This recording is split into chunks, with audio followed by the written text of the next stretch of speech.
This is EclipseMT, Red Leader, standing by. All wings report in. This is Quirderph, director and editor, standing by. This is DarthDementious, voice of Han Solo, C-3PO, and Governor Tarkin. This is OpheliaBloodstone, voice actor of Leia, standing by. Hello there. This is Rivercast, voice actor for Obi-Wan and Commander Attack, standing by. And on behalf of the entire r/TheDubGathers community, welcome to the audio commentary for The Fourth Gathers and Novelty Desire. So, the titles here were kind of course, we tried to have something that would emulate the original Backstroke of the West, which was what this project was based on. So, what I would like to ask is, how long did it take to actually conjure up a text line that sort of emulated that style that Backstroke had established beforehand? I mean, I can't really say that because I didn't actually work on the translation itself. So, what I can say is that this opening crawl, I don't think I love this line. It was actually a part of the actual translation. So, there was actually someone else who had to do that. And there was this question of whether we were going to make our own opening crawl, with text and everything, or if we are just going to have subtitles. And I decided to have subtitles to emulate the original. Yeah, Backstroke of the West. You guys are going to find us that we're going to be referencing a lot of Backstroke of the West here in this thing because, again, this is a project that was based on the original Backstroke of the West, a bootleg dub that was located in China some time shortly after Revenge of the Sith came out across the world. I think, honestly, though, the best part of something like this, though, is you get to preserve the original cinematography in scenes like this that we see right here, much where the original Star Destroyer chasing the Rebel frigate. You get to preserve that cinematography, but then with the added hilarity of whatever dialogue the translation happens to present, we just end up acting with the same sheer seriousness in here. Yeah, I agree 100%. I think that's definitely the key ingredient of why Backstroke of the West was so popular. Especially Revenge of the Sith was definitely the darkest entry in the prequel trilogy. And so when you contrast that with Obi-Wan Kenobi saying things like, disabled person must solve, it's just a great juxtaposition. Obi-Wan has all the swearing in that movie. Yes. This is what who fuck. And apparently, speaking of which, and it carries over into this. Speaking of which, yeah, I'm gonna let you carry over this scene, Darth, because you play C-3PO inside this entire dub. So there's actually, I want to point out a slight inconsistency here. In the earlier scenes with C-3PO, you may notice that he has a voice filter applied, and these were the first lines that were ever recorded for this dub. But somewhere along the way, I think we just gave up with the voice filter, so I'm pretty sure this section on the Tantive 4 is the only time that C-3PO has a voice filter. Yes. But yeah, for some reason, C-3PO is the potty mouth in this in this movie. He had a lot of lines that just got translated to swear words. I think Obi-Wan has one fuck later, so he has one fuck to give. Obi-Wan does indeed have one fuck. Yes. Oh boy, I didn't realize it was that kind of movie. Oh man. Didn't realize we dubbed the porn parody instead. Okay. It's actually quite Don't interesting. worry, guys. I'm not going to be editing this in post and trying to remove every single instance of the F word in here. So I guess. All right, we're just going to get the raw, uncut version. Oh, goodness. It's actually pretty interesting, though, how we managed to get all this profanity in this particular translation. I would love to know the intricacies of why so much got turned into swear words. It's not just because that, the word to do.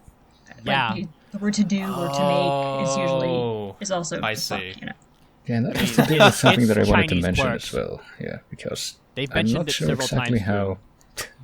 I'm not exactly how it was accomplished, but I'm pretty sure that the producer for this particular translation did manage to get a lot of the specific intricacies that you can see in Backstroke. They did, yeah.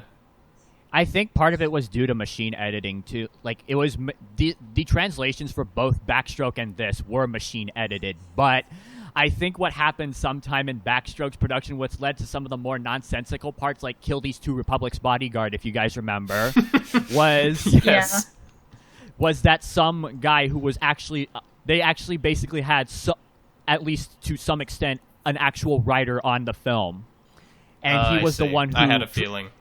And he was the one who, in case he couldn't exactly discern what particular lines would translate to what, they would just make it up. There's a great example of that prevailing in theory. Backstroke of the West. Oh, sorry, you go, Ophelia. No, the prevailing theory is that this guy watched the movie. He was fluent in Chinese. He sort of kind of knew English, so he wrote down in English what he thought he heard. And then he machine translated that back into Chinese. So that's the theory I've heard. Yeah. That makes a lot of sense. There's one scene. Well, I just died.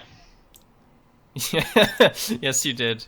One of your many characters. Yeah. And here comes another one. In just a moment now, he will speak. Yep. This, of course, one of the most major lines for the like how you made him a pirate. You made this particular one a pirate. Yeah, I mean, I liked it, but yeah. Yeah. Quirderph, you play all the stormtroopers inside this entire, or should I say, Orm troops in this entire film. Yes, Orm troops.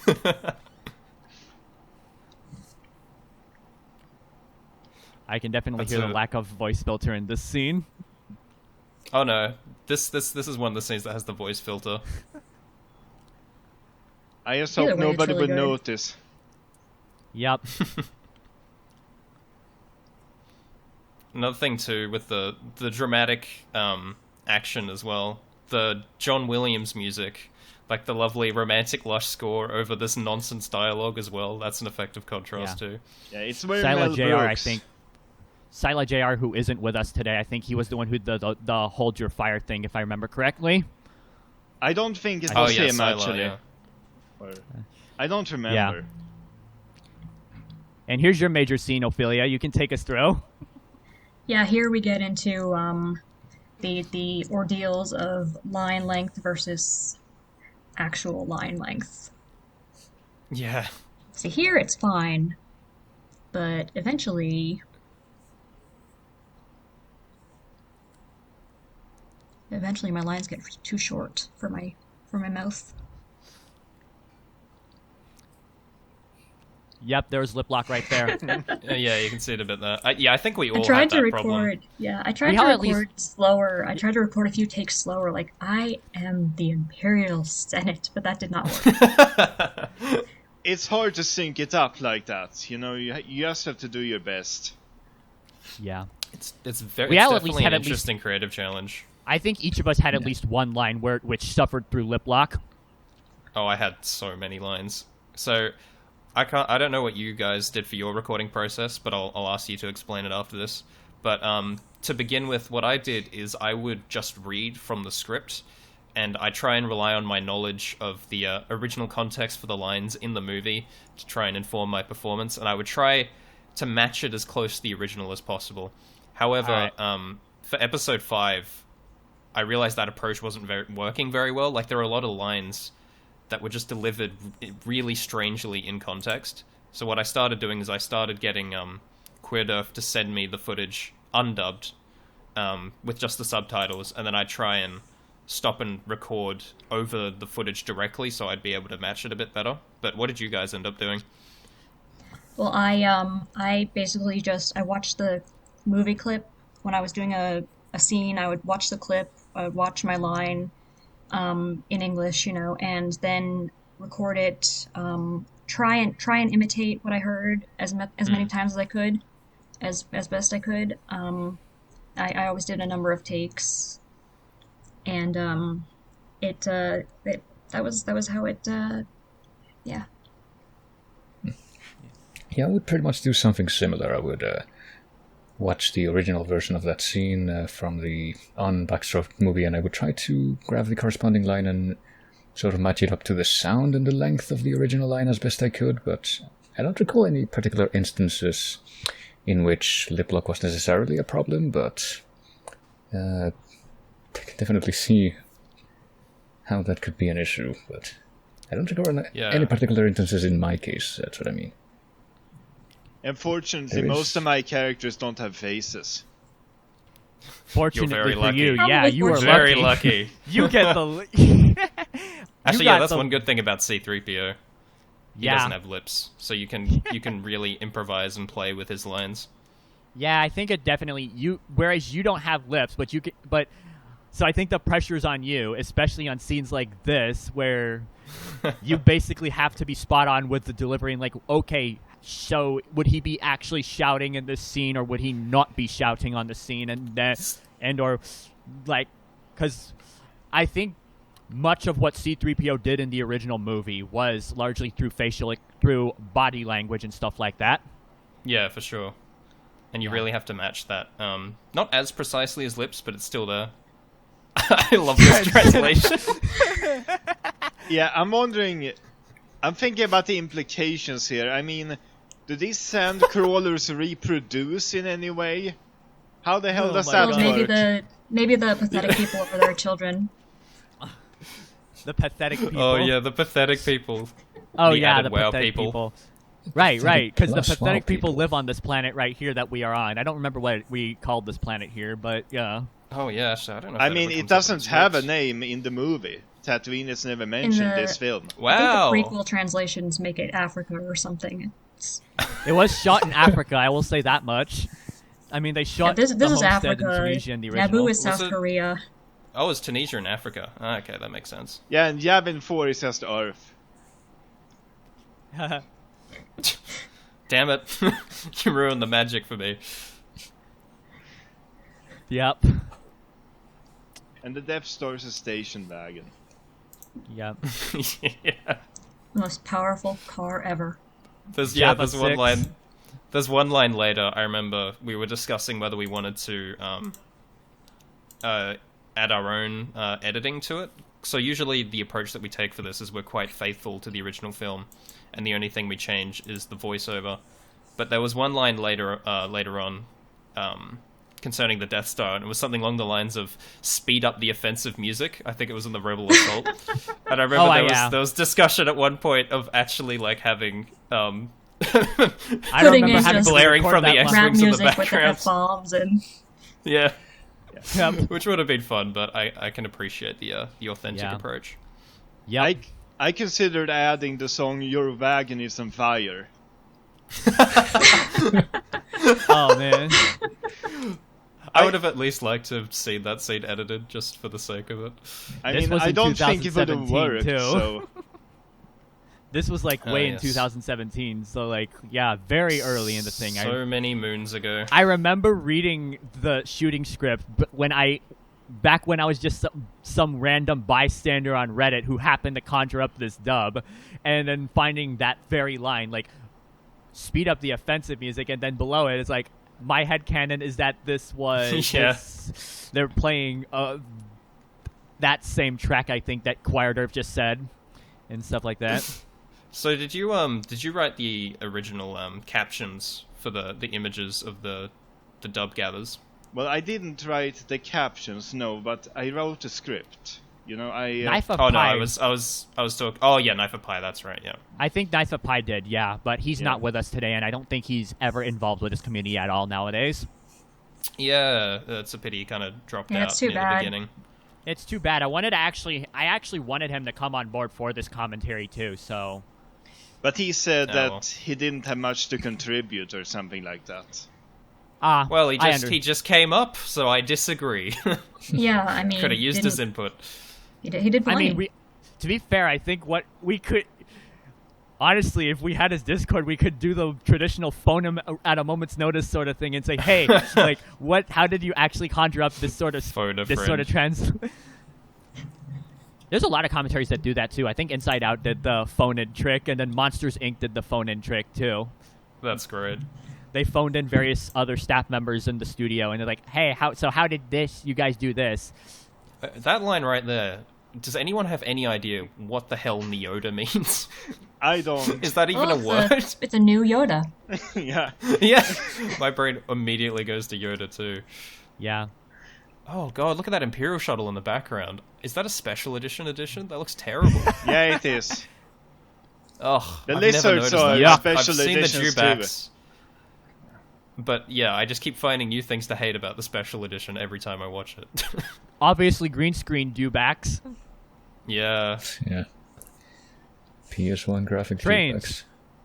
feedbacks. I love how this translates to Android phone. Yeah. Android phone.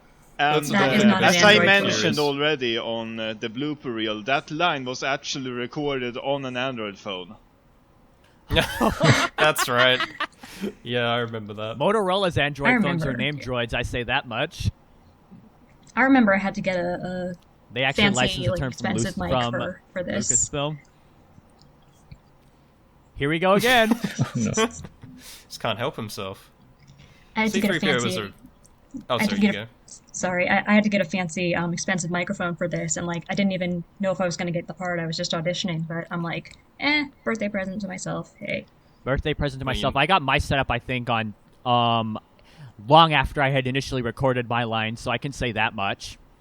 Yeah, for a long time, I was just running with a microphone I was borrowing from my dad's work. It was, it was a Yeah, I USB was- microphone that didn't even have a pop filter, so you'll hear a lot of, like, plosives in my performance in this I movie was- in particular. I was Yeah. basically told if you want to be in the movie, get a better microphone. So I ordered myself Oh a $100 my microphone God. and Oh my god. got in on the action. Consider myself lucky. Though I think partially that's because I only just portray a bunch of background characters and stuff like that, and whereas you're just portraying one of the main characters, so I Yeah, mean, your exactly. microphone sounds pretty decent. that's Well, this isn't the fancy microphone. This is just my computer microphone, but it's a brand new computer, so Yeah, for the fifth, for Empire Strikes Back, the dub that we did, that was when I finally got a proper Rode NT USB with a pop filter, so the audio quality for my lines go up significantly compared to this one, which is a bit muffly. I just filter all my weird sounds with Audacity, noise remover, click remover. I have a Oh, I have yeah. a problem with S's, the letter S. Sometimes I whistle because I did not wear my retainers. Kids, wear your retainers, please. It Yep. happens to me a lot as well. Like, the microphone I'm using right now is the same one that I did for the dubs, which I've had for, like, I don't know, about 6 years now, but it seems to be working well enough. yeah, you stream Yeah. a lot too, do you? Yeah. Rivercast. So I guess you have a kind of a reason to get that microphone besides the stuff. Ah, his It's name not too makes fancy. sense. It's just a USB microphone that wasn't that expensive, but had it for quite a long time now. Yeah. So quite a while back, we actually had the introduction of Gospel of Luke, another main character, and Sila JR, who was invited as commentary but couldn't find a convenient time. I couldn't actually get him on board this Discord call. This is his main character. So yeah, And he is really good. Like, I'm just blown away. I'm blown away by the fact that you can get the voice spot on as well. Yeah, I think the deliveries of particularly the scenes in the trash compactor later are just spot on to the original. He said that he's had some acting experience. He's taken some acting classes, and I think it definitely shows. I have tried to ping Mark Hamill on Twitter to get him to listen to this impression of him, but Oh, that would be great. That would would be be amazing. impressive. Yeah. yeah, but no response. Especially I these think- Uncle Owen lines because the pitches are so spot on. Yeah, one yeah. I thing think do Mark like- Hamill would get a great kick out of this dub. Yeah. One thing I do like a lot about Siler's performance here is that something that I did notice with him versus at least what I did was that when he was doing his reading of the new translated lines, he pretty much gave them all new inflections that weren't necessarily connected or imitating the original, and I think he pulled it off really well. Yeah, that's Yeah, there were something sort of I two sort of schools tried of to thought. do. Yeah. I just didn't know what to do with most of my lines on their That's- own, that's- so I just copied what. Yeah.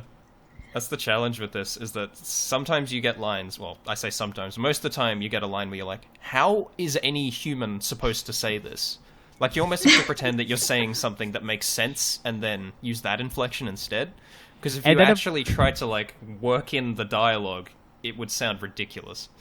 Yeah, Yeah. in the sequel, in Counterattack Collection, the word "what" constantly gets translated to "inmo," so I just have to do that.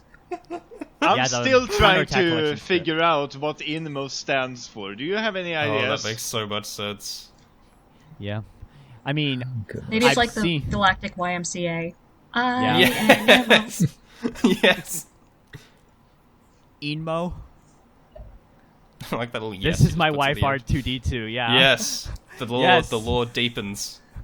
The lore of this entire translation deepens. and This gets is my further. life. Yeah, and considering R2 is also his/her kid from Backstroke.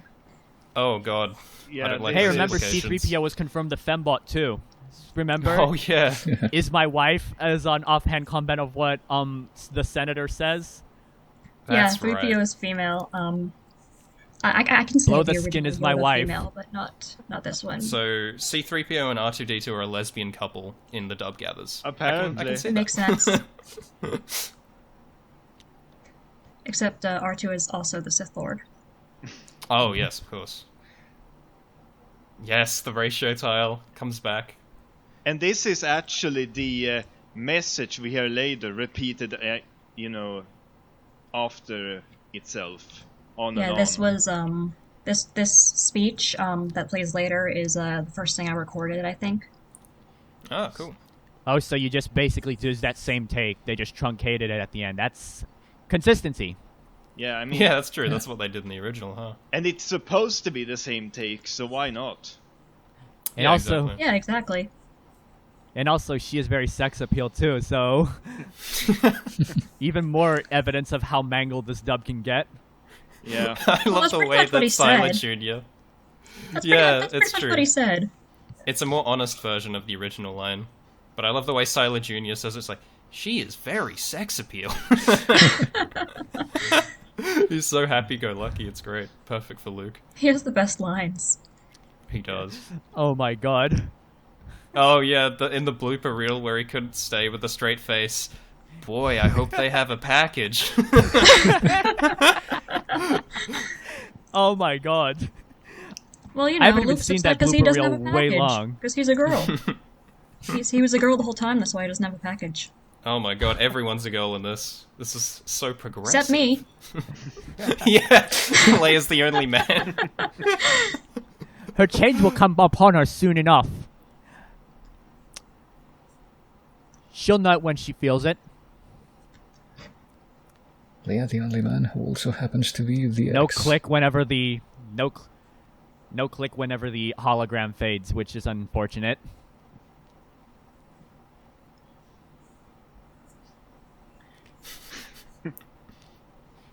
Oh no. Voru. I'm so Yeah. glad we got a Baru, because I tried to do Baru and I sounded like an angry parrot. Yeah. She was the only That's character true. she She's the played one who too. not the angry parent. Yeah. She was the one who literally the only character that the actor who No, Baru plays no, is not you Baru. So She actually That's- appears in another scene too, in the extended edition. Ah. She is one of Luke's friends Ooh. there, you know. yeah, we Good actually speaking of the extended edition, we actually did pass over quite a while back where the extended scenes would have been inserted, but yeah. They're not included here in this cut, as I guess you would have picked up. Yeah. Yeah, Yeah. she's still around, right? Because there'll be more characters you can take. Yeah, there will be. I wonder who's going to do Mon Mothma. Maybe she could do that. Yeah, I think if we can acquire her, If we can acquire her. Make us sound like a stock asset. If we can acquire her, then we can incorporate it into our business. If we can acquire her, she will be a powerful ally. she can Can be a it be done? powerful ally. I mean, for the rebellion, this but unironically. Yeah. Unironically, I considered voicing a bunch of other characters spread throughout the film, but I didn't end up carrying through with those audition plans. You'll very, very, very later in the film, I'll be talking more about this. Alright. There's one thing I really Bodega like about robots? this scene. Oh, You that was know, another line that he had to the way, say a couple times. Yes, the way Omen speaks here. Listen. he is the one who's going to school next year, not Luke, in this version. Yeah, well, support older people re-entering education. Yeah. Luke doesn't want any of that, though. I guess he's ageist. Yup. Oh my god. Aww. It's such a This cute is old actually grandma very, very voice. cute. Very, very cute delivery. I actually do have to agree with that. Which is very unfortunate. I mean, she's not wrong given what happens later. Yup. The only untainted scene in this entire movie, because there's no Nah, there's a dialogue. couple. There's a couple. I mean, Well, there's we're about to taint the obviously... shit out of it. Yes. Yep. Interesting bit of trivia for the original movie here. The Force theme wasn't originally meant to play. John Williams wrote this completely different cue, which sounded way more dark and foreboding, but George Lucas changed it so it would be more hopeful. But it's just interesting that this... Because you play it with the original music, and it gives such a different feel. Like, it feels like Luke's gonna die, like, tomorrow. It's so foreboding. Oh! C-3PO was a really fun role to C-3PO's play. not a cripple. He's not a cripple, that's the thing. Yeah, despite the way he walks. Yeah. Do not Can't move his disable me, arms. so what? You're afraid you become a cripple? Yeah, I don't think you can even unbend your arms, dude. Yeah. You know, while I was recording some of the lines to get into character, I would hold out my arms in front of me and kind of pretend to be C-3PO. Oh my god. What explodes? wasn't Kind of get that, like, jauntiness and, like, the head movement. It's always good to do that when you're recording lines for a character.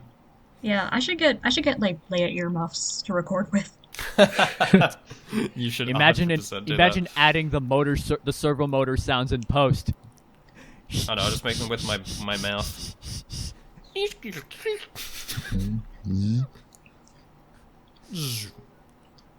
I like how Luke got translated into who.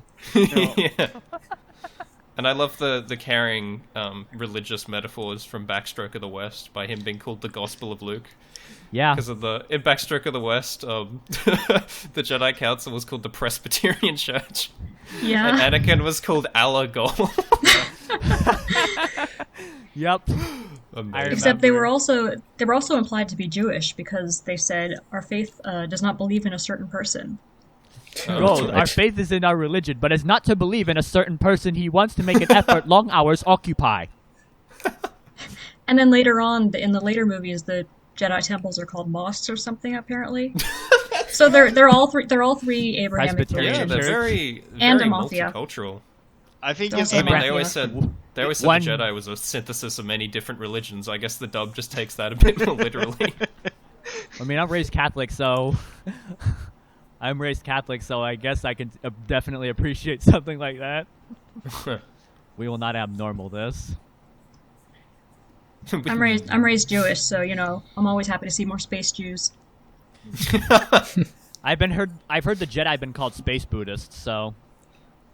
Oh. Yeah, that basically. They're more That's like not- they're more like space paladins. When I hear Space Jews, unfortunately, that's not what I think of when I think of the prequel trilogy. yeah. Space balls? Yeah, well, I... now you're talking about There are water, two right? classes of Sa. Hey!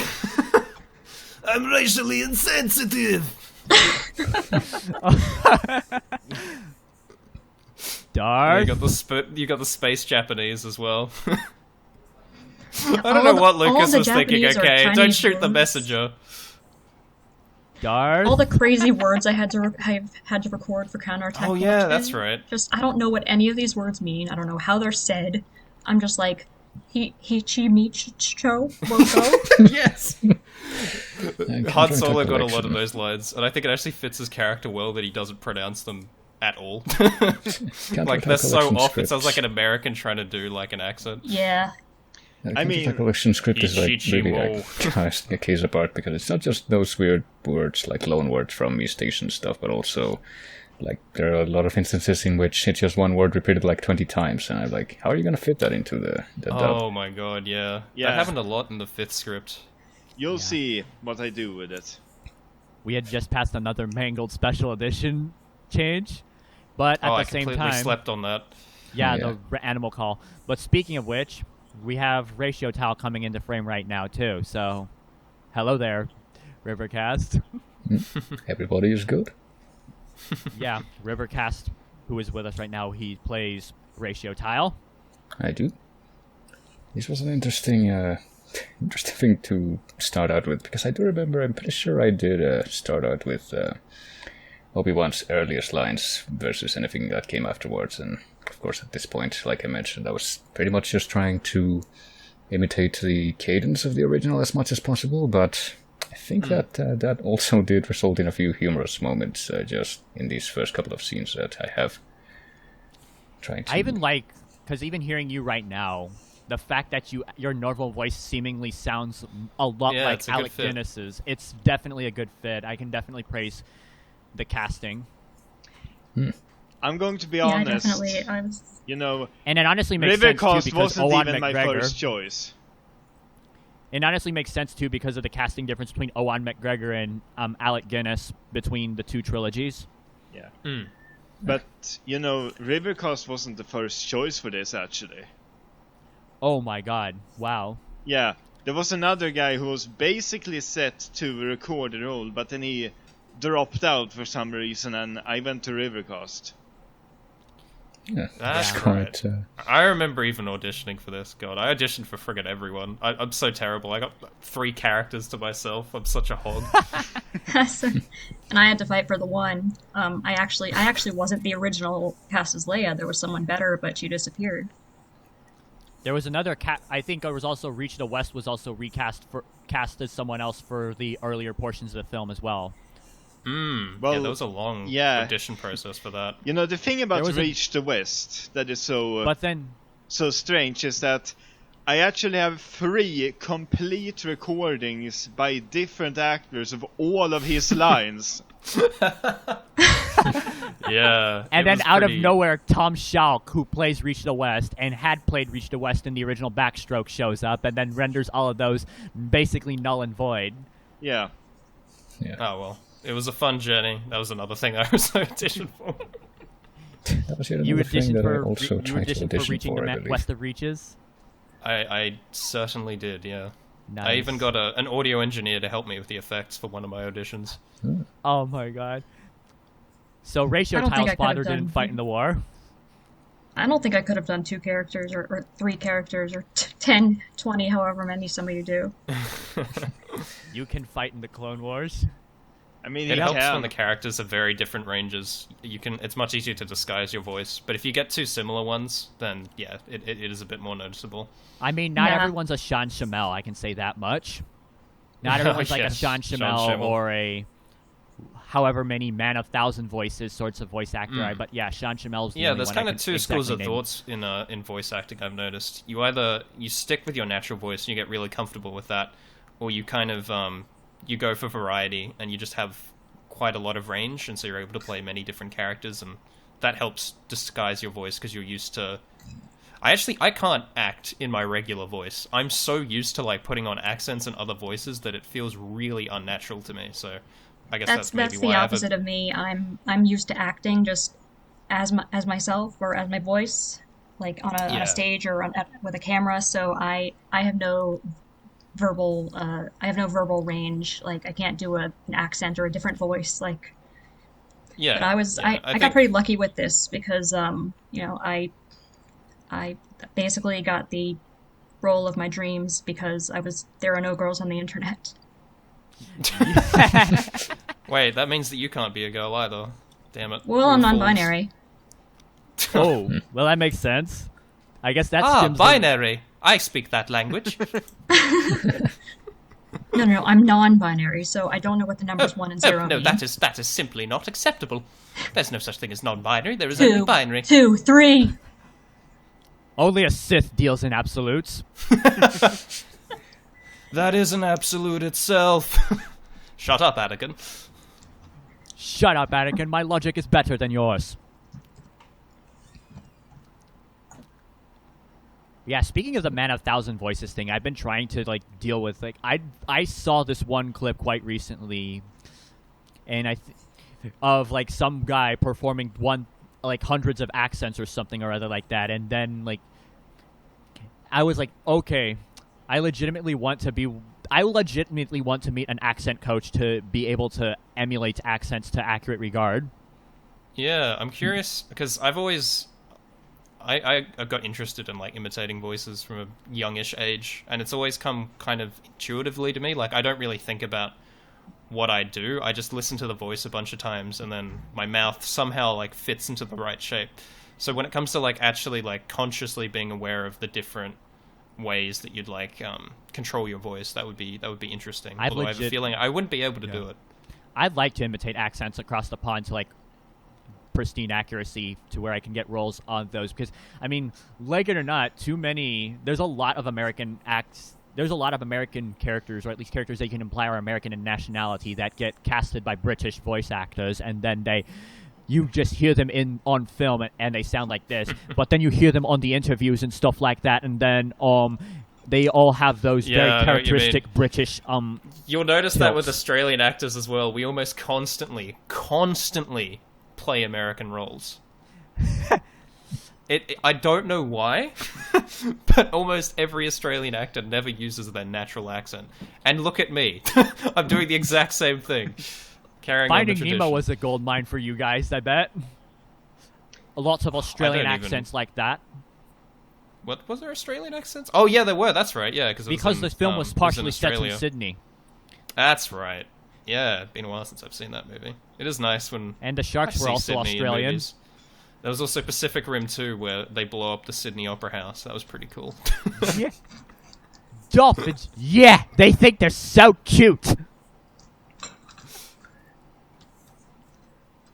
But well, here's my other role in this. I think it sounds pretty close to the Obi-Wan voice. Yeah, to get another role I auditioned for. I wanted to portray one of the generals in this scene, but I didn't get to auditioning. Yeah, this was one of the roles I wanted to do, but I just didn't get to recording. I wanted to like get Monty. The big swinging dick of the Empire. This role was a lot of fun because of the way he rolls his R's. Yeah. You know, Darth, this is actually... Regional governors. I will say this. DarthDementious, your audition as Tarkin, you're pretty much the only one who got the part right away. Wow. Yeah, I don't remember what the audition process for that was like, actually. I think that was around like the start of the dub getting started. Yeah, so many years ago. I'm actually noticing a lot of instances of lip lock throughout this entire scene through, too. I think this was one of the worst instances of lip lock, largely because, I mean, hey, like, can you really, really, really mangle a discussion scene and still make it line up with what the original discussion was about? Apparently not. Yep. Especially Motti has very unique mouth shapes too that were very like specific to the words he was saying. Like so that, the lip lock it was almost right there. Unavoidable. If I were to audition for this character, I would have auditioned for this character and then actually choked myself on the mic in the recording. That's kind of what I did for my Lando audition when he's being choked by Chewbacca. I not literally choked myself, but I definitely put my hands around my neck just to get into character. I force choked myself for my role as Antilles. Yep. We just had to do it the old-fashioned way. A quick stroking motion. Oh, that sounds quick dirty talking. Motion. I don't like you saying that. Yeah, but it will crush the uprising. So... Example. There's an example. Example. Tarkin is just so I'm looking for the word, like kind of hammy in this, and it's just yes. He's like I know what you mean. It's like old school kind of ham. I think he's like I mean, I guess I'm compare him to like Mr. Bison on the Street Fighter film, which was also another notoriously bad film that got where the actor took it seriously. I think it was also that actor's last role as well. Oh, he took it seriously. That's fun. I always enjoy in like really dodgy, schlocky movies when actors like give it their all. Wait. I always like every instance where Luke's name gets translated as who. Yeah. there's kind of an audio trick here. I love this music cue. Yeah, but there's an audio trick here. When Luke runs to the speeder, the engine sound actually gets louder in my edition. So it's like we hear what Luke would hear as he approaches it, even though we're not seeing it from that perspective. Oh, that's so cool. I didn't know you put in those little touches. Yeah, that's awesome. Because I can imagine it would have been quite a ridiculous task to add in all of the sound over our dub. Like, how did that process go? Was it really difficult, or? I mean, it takes time. You know, I basically have to edit out every single piece of dialogue one by one. You know, manually. Oh my God. So you have to be creative sometimes in how you do it. I know there's some shortcuts throughout this entire film where some sound effects aren't really one-to-one to the original film. Yeah. I think overall, though, you did a really good job. Because I've heard other dubs before, and it's always really jarring when, like, it drops out completely, like, music drops out completely, so that you were able to, like, have that continuity with our dialogue from the soundtrack, I think was really good. So Leia's Darth Vader's ex in this scene. Yeah. You knew. More questionable relationships. Well, it makes sense. I did used to be a Black Imperial agent. Fuck. Yep. And at least you And to be didn't fair, in the know original- about it, you know? And to be fair, in the original film, like, on the scene where Darth Vader's interrogating Princess Leia aboard the Tantive 4, he was like, it basically just plays out as a father just basically talking down to her daughter and grounding her. Yeah, I love Basically. that. I love the added context of Return of the Jedi for that scene, because it's 100% like that. It definitely sounds like you are part of the Rebel Alliance and a traitor. Go to your room, young lady. Yeah. I'm not angry, I'm just disappointed.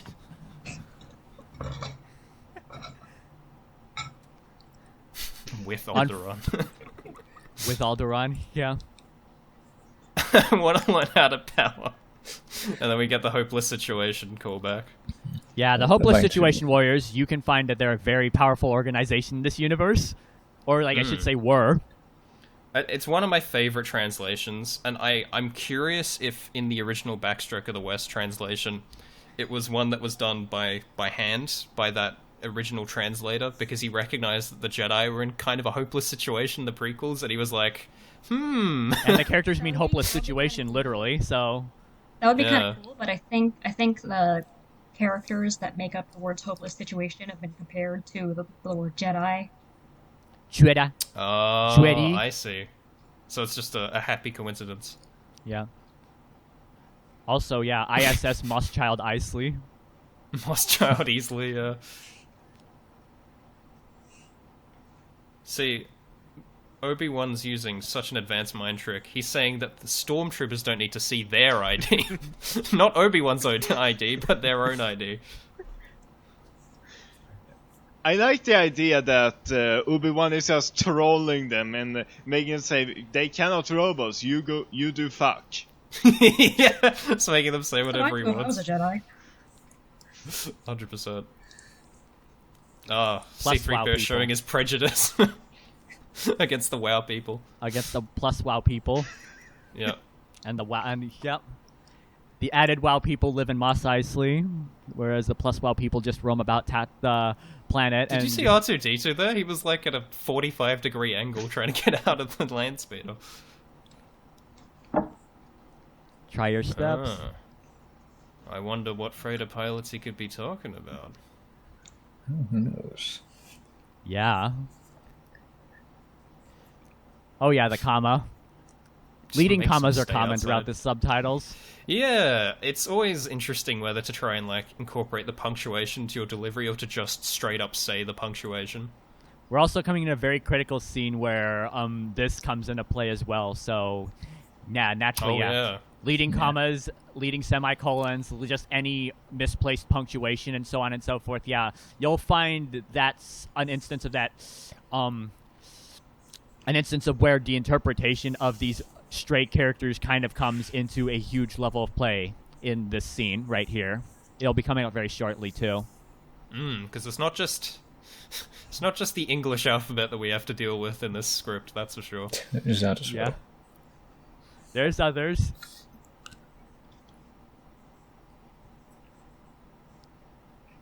What?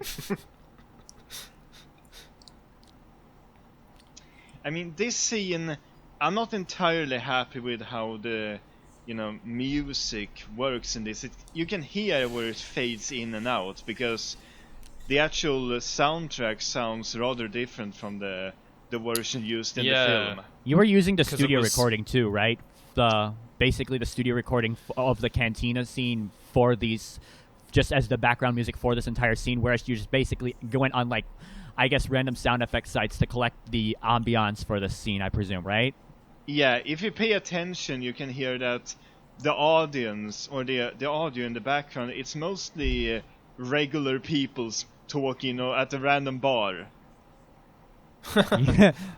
I actually didn't notice. I think what you did, because considering this is a source cue, it's diegetic music, so it's much harder to edit in. I think you still did a pretty good job. Like, it didn't stand out to me when I watched it, but I don't know. That's just me. Yeah, I didn't think it was off. And I 12 mean, you know, paragraphs none of us are getting paid for any of this, so I think we all did a pretty good job. Yeah, you got your money's worth, that's for sure. So this guy wrote an essay, 12 paragraphs. Yeah. Yeah. 12 paragraphs. What a suck up. About why he is a criminal. No wonder he got locked up. And now he's dead. Yeah, he just escaped the destruction Yeah, of his arm is Yeda. No, he's not dead. His poor little Aqualish friend, who was just minding his own business. Collateral damage, very sad. I mean, No the blast. yeah. Will someone Yeah, bring what this did he terrorist even do? What did Luke even do in justice? this scene? I mean, in the Lego Star Wars games, they add like a cutscene where Luke knocks over the guy's glass, and like I actually thought that was what happened until I watched the movie again. Yeah, no, he just didn't like the look of Luke. Like they just don't like. I do not like the look of Luke. Yeah, I love how that translation came up right as I said that. Their anger drunks. That's it, basically. Yeah, exactly. And they just... They've been there since like 4 a.m. Don't even think... Oh, here he is. Mr. Thoreau. Mr. Thoreau? David D. Thoreau or something like that? Yeah, I'm not sure. I think he has a number of translated names. Mr. Yes, Thoreau is for- definitely the strangest one, though. Yeah. His first name is Luck. It's great for a gambler. Yeah. These professional gamblers have very funny names, too. They're definitely Great Corelli flowery. container almost sounds correct. If you didn't know the original line, you might think that wasn't translated. Yeah.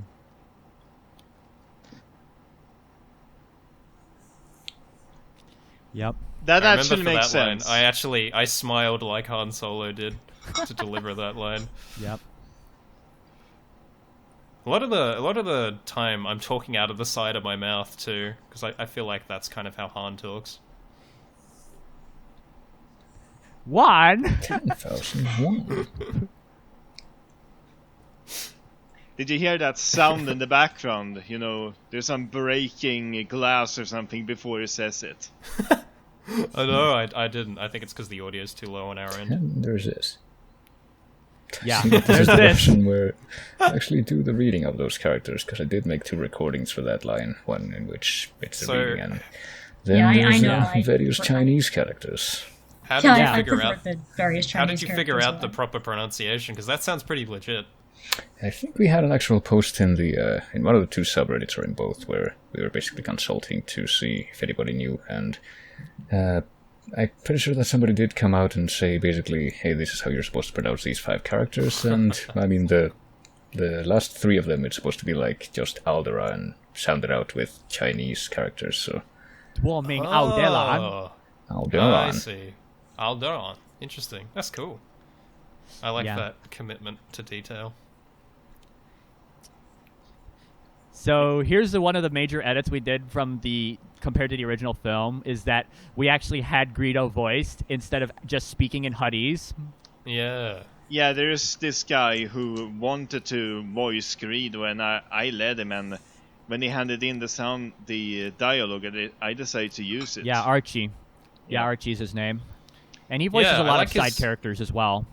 I like Greedo, although I think Jabba comes up later. Something about that voice effect sounds like two balloons rubbing together. I think that was a bit overdone. Yeah. How did you Yeah, do the this, effect Quirderph? Because was, I know yeah. you would be the one to do this. Like, how did you do this sort of thing? I mean, when he sent in the sound, the Greedo voice, it basically sounded like a chipmunk. And I felt I couldn't use that. So I added this electronic sound over it, and it turned out really good. Yeah, So- Greedo sounds good, for sure. We basically have two editors waging war against each other to get something workable. Yeah, he should have just sent you the raw Sorry audio. for the confusion. That's definitely a lesson you learn, even when you're just doing hobby voice acting, when you're working in a project. Or if you're not yourself a sound engineer, always send your raw audio. Never send it edited, because then the person on the other end has so much less control. I Yeah. think that's something what happened with Jabba, It was edited and there wasn't that much I could do with it, basically. Yeah, that's Yeah, it was understandable. kind of scraping, right? Yeah. I'm gonna backtrack to the various Chinese characters thing because how many takes did it actually take for you to get that one line that we see in the film Rivercast? That's a good question, actually. I don't remember many specifics about that scene or that line, other than just having to do the 2 takes. I mean, it was pretty much just one trying to work out the best pronunciation for the Chinese characters, like Duoming Yao De An, because I'm pretty sure something else that I remember that was mentioned in that sort of consultation thread for that line was that Chinese has to be pronounced with like specific inflections, like from one character to the other. That's something Yeah, that's the particular to tonal two tone, the languages. tone actually controls Tonal the meaning languages of are the like, word. yeah. Yeah. Like, there's a tongue twister that just has ma ma ma ma ma ma ma in Chinese, and I think it's like several different, they just distinguish that with several different tones or something like that. And Yeah, I it's don't like a remember whole exactly what sentence it or is. something. It's one whole Yeah. sentence. It's Yeah, so efficient, it's- give them that. We missed this before. The move to the Oh, next here he line is. that was in the locked door scene was the last line recorded for the dub. Yeah, if you don't count the extended edition or retakes, Yeah. but I mean, it was the last line, and that's by pure coincidence. But I'm really glad there's subtitles here. yeah, Yeah, the subtitles actually make this easier to understand, but I really, really, really, I have a love-hate relationship with this voice. I mean, Love-hate relationship's a good way to put it. There's lip lock right there. Yeah, the same guy who did Archie was another. This was another of Archie's characters that he did. yeah. And he probably played the most characters in this movie out of any actor. If you don't count, say, me using the same voice for all the stormtroopers. So yeah, Han Solo is Jabba's child. Yeah. Yeah. Now Han Solo calls everyone kid, while Jabba one-ups him by calling him child. Price of a head. I wonder what the price of a head is. Not just the rest of the person, just the head. I want his head on this piano! The price is One determined of by the- the size of the head. Well, the piano. I mean, there is a character named Piano Prince in the side series. Piano Prince. That's right. Wasn't that Jyn Erso? Yeah. Yeah. If the ship is as fast as he's boasting, we can be on our way. There's one thing about the lines for, or the subtitles for Jabba and Greedo. They're larger than the average subtitle in this film. And that's because they're actually covering up the real subtitles from the movie. That's great. I didn't Oh notice my that. god. Yeah. When I watch Backstroke, the original Backstroke, I like to watch it with captions on because then it shows both the Backstroke captions and the original Revenge of the Sith, like Yeah, side by that's side. also. It's great knowing like how much got butchered. What a piece of crap. Quite literally, yeah. Yeah. Instead of what a piece of junk looks even more rude. Right forms, loading arms. I love the way the Stormtroopers sound in this. I mean, They all have Something that about Swedish Swedish flick to them. Stormtroopers is a great flavor to our dub, I think. I was going This, for I kind think, of was a... the one line yeah. I got disappointed with hearing Han Solo, was this "get us out of here" line. Yeah. Yeah, that's something I definitely tried to improve on for the fifth movie. Is the moments where the character is to shout, I actually, like, belted out a shout. Whereas definitely here, it's definitely more subdued than it should have Yes, that was my biggest regret, I think, and it'll come up later in the trash compactor scene. But I learned that when my character is shouting, I have to shout. I cannot just stage whispering is a thing. Stage shouting is not a thing. Yeah. So the good elephants is in one of those Imperial cruisers. I guess either of us can explain what the good elephant is. He's Oh, a God, that's mysterious right. figure. Yeah, he was in Backstroke. A result of the translation of the phrase "seems like" turned into. Oh, you that's ruined right. Yeah, Hey, seems you like ruined the good magic elephant. for us. Come on. Oh, game time started. That's a direct quote from Backstroke of the West just then. Game. Of course, this is where the fun begins. It got translated the same way, which is great. There was actually a meme edit of Star Wars Battlefront 2, the classic one from 2005, where they were playing Hero Assault as Anakin Skywalker, and every time he got a hit, they would just play Anakin's game time started line. That's great. But yeah, as you were talking about before with the not shouting the lines, I think a lot of that has to do with not having the context for the original scene. Like, that would have been one of the lines that I just read off the script and tried to, like, memorize how it was delivered. But yeah, that's why having the actual visuals helps a lot in Did terms you of ever delivery. see the original Star Wars 4 before doing this? I saw a few I saw a few scenes, I think. And then I think I ended up watching the original trilogy, just unrelated to this project during it. Yeah. And this was one of your first scenes that you recorded, Darth, wasn't it? Yeah, I believe it was. Yep.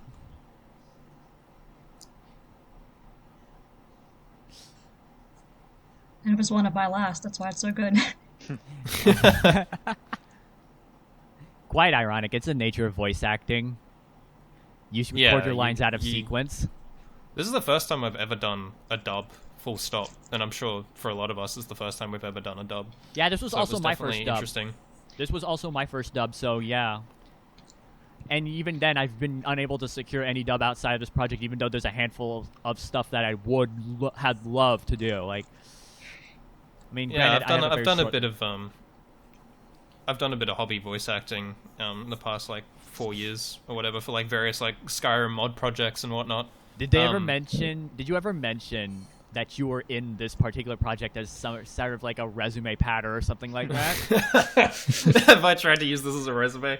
No, I haven't. I've just been sharing it in some of the communities that I've been in. Just enjoyed sharing it for the sake of it.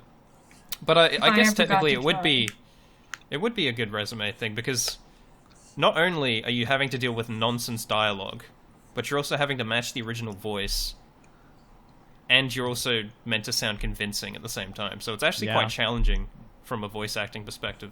And that was actually part of why I took on this project, because I liked the challenge of it all, and I figured, well, if I can act complete nonsense, surely I can act, normal lines, and it'll seem a lot easier after that. Benjamin Norman Pierce would like to have a word with you. Yeah, Benjamin Norman Pierce, he was the guy who played Speaker D in the original Backstroke of the West, and quite recently I had done an interview, as of the time of this recording, I had done an interview with him about recording lines for Speaker D. And one of the things he pointed out, when I had asked him to do a cold read, actually it wasn't a cold read because he wrote the thing, when I asked him to do a dramatic read in character as Speaker D, as on a passage from from a book that he had written, he cited that it was a totally different experience just due to the fact that you're having to write with quote unquote more consistent dialogue.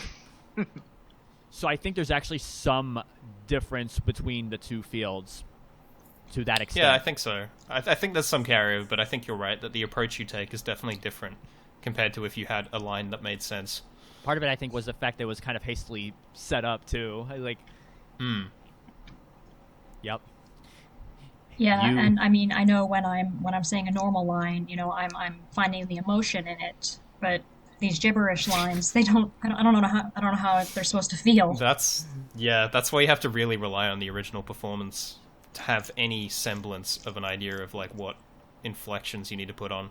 Like that's why I'm very impressed that Siler Jr. was able to put his own inflections, because how are you supposed to sort this out, seriously? Yeah. And then at the same time, too, the Botnik Star Wars articles, those were something that we had done as teasers for the final cut of the film. I myself didn't partake in one of those, so I'm just going to leave it to you guys to talk about them. That was Quirderph's idea, wasn't it? Yeah, that it was definitely Quirderph's idea. So what inspired you to get us to read those? It was a lot of fun. I'm familiar with Botnik from the Harry Potter... and the large pile of ash. AI yeah. I mean, base. And then suddenly Ron was spiders.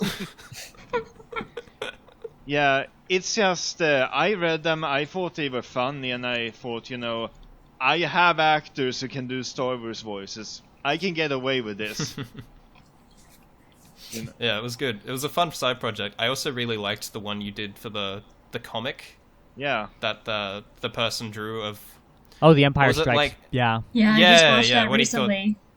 That was great. I especially love when you put in Ornstein and Smo boss theme when the giant shows up. I laughed so hard at that. Oh Yeah, my god. I wanted to show that we've gone completely out of Star Wars. Yes. I It was was just blown perfect. away. It was great at it. I That was was just blown away actually, by I how mean- well a 9-year-old can draw. Yeah, it was pretty impressive, huh? That was, yeah. I mean, granted, I drew in 5th grade. I mean, I started drawing in 5th grade, but I got a sort of my skill when it came to drawing kind of dulled over time, but then I resurrected it at 2017 when I had taken this animation class, and so I figured, you know what? I actually like this. To some extent, that is. I've always been terrible at drawing. That's why I went to programming instead. But I'm always impressed by people who are able to do both. You're a game developer, right? So, Yes. I mean, I guess we have two intersecting fields, so I have to... Yeah, the visual arts were never my Light talent, my forte. I'm more of a performing arts-ish person. I'm more of a performer as well. I just gotta say that much. I like to do things just to perform in them. Yeah, I think I enjoy performing arts a lot too. Certainly mean- doing like hobby voice acting, it's been very enjoyable. And I Voice would acting maybe is one one day thing. like to take like If I can acting act- classes or something. If I can actually Yeah, I get another basically role... did this. I basically did this because it was a combination of two things I loved: acting and Backstroke of the West. Yep. Match made in heaven. And, yeah. I also sounded really bored of that read. I would probably do that one again. Although Mine it sounded kind of quite almost boring. works to the. It kind of works to the charm of it at times, that it sounds like Harrison Ford phoning in his lines. Yeah. Just phoning in your lines. But yeah, I mean, I for one, in terms of the performing arts, I mean, I am a commentator for a local Smash Brothers Weekly, so I guess I do maintain the sort of voiceovers thing on that regard, but I do want to actually get back into character voicing for some other productions and stuff like that.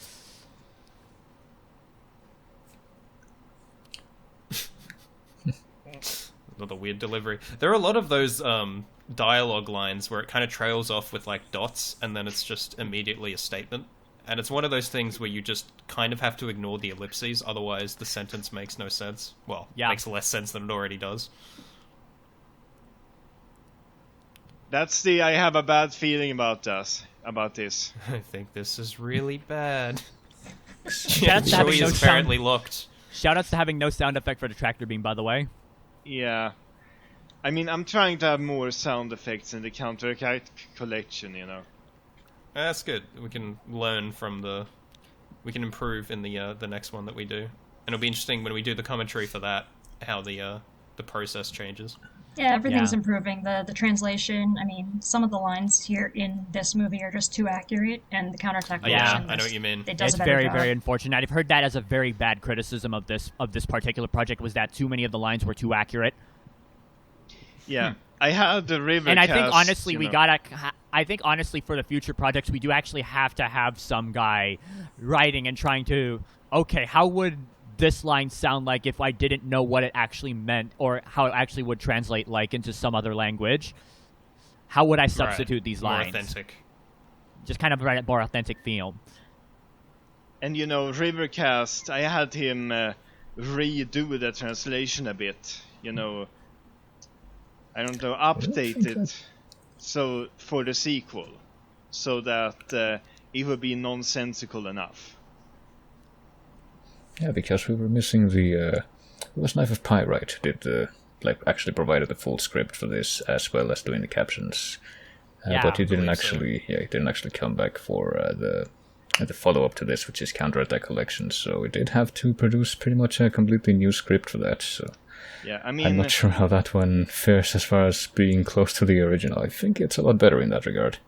I mean, we Yeah, recycled. I think it, I mean, we I haven't seen recycled it the yet, parts it's not out, that. but it came out well. I mean, Yeah. the parts that he had already uploaded as photo files, they will be in it. So Yeah.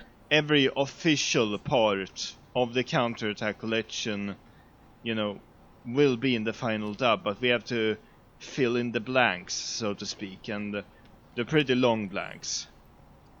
Yes.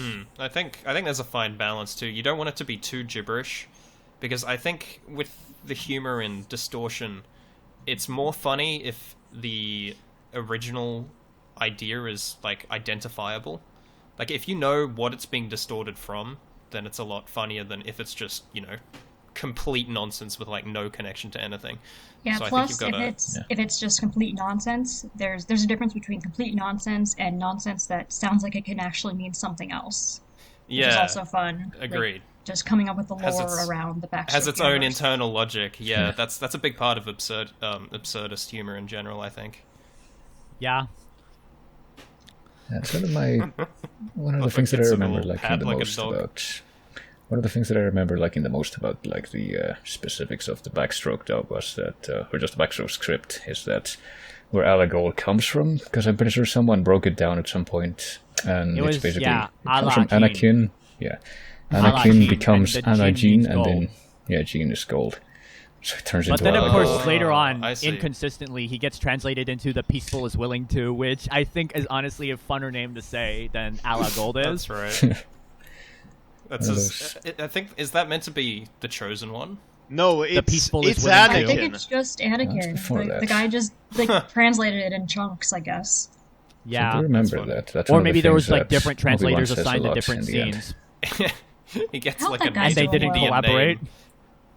You know, I hope that bootleggy Chinese guy is having a great life, and I hope he's and made having- more. yeah. I hope they're out there somewhere to be I hope discovered. he's experiencing as much joy as he has given to the world.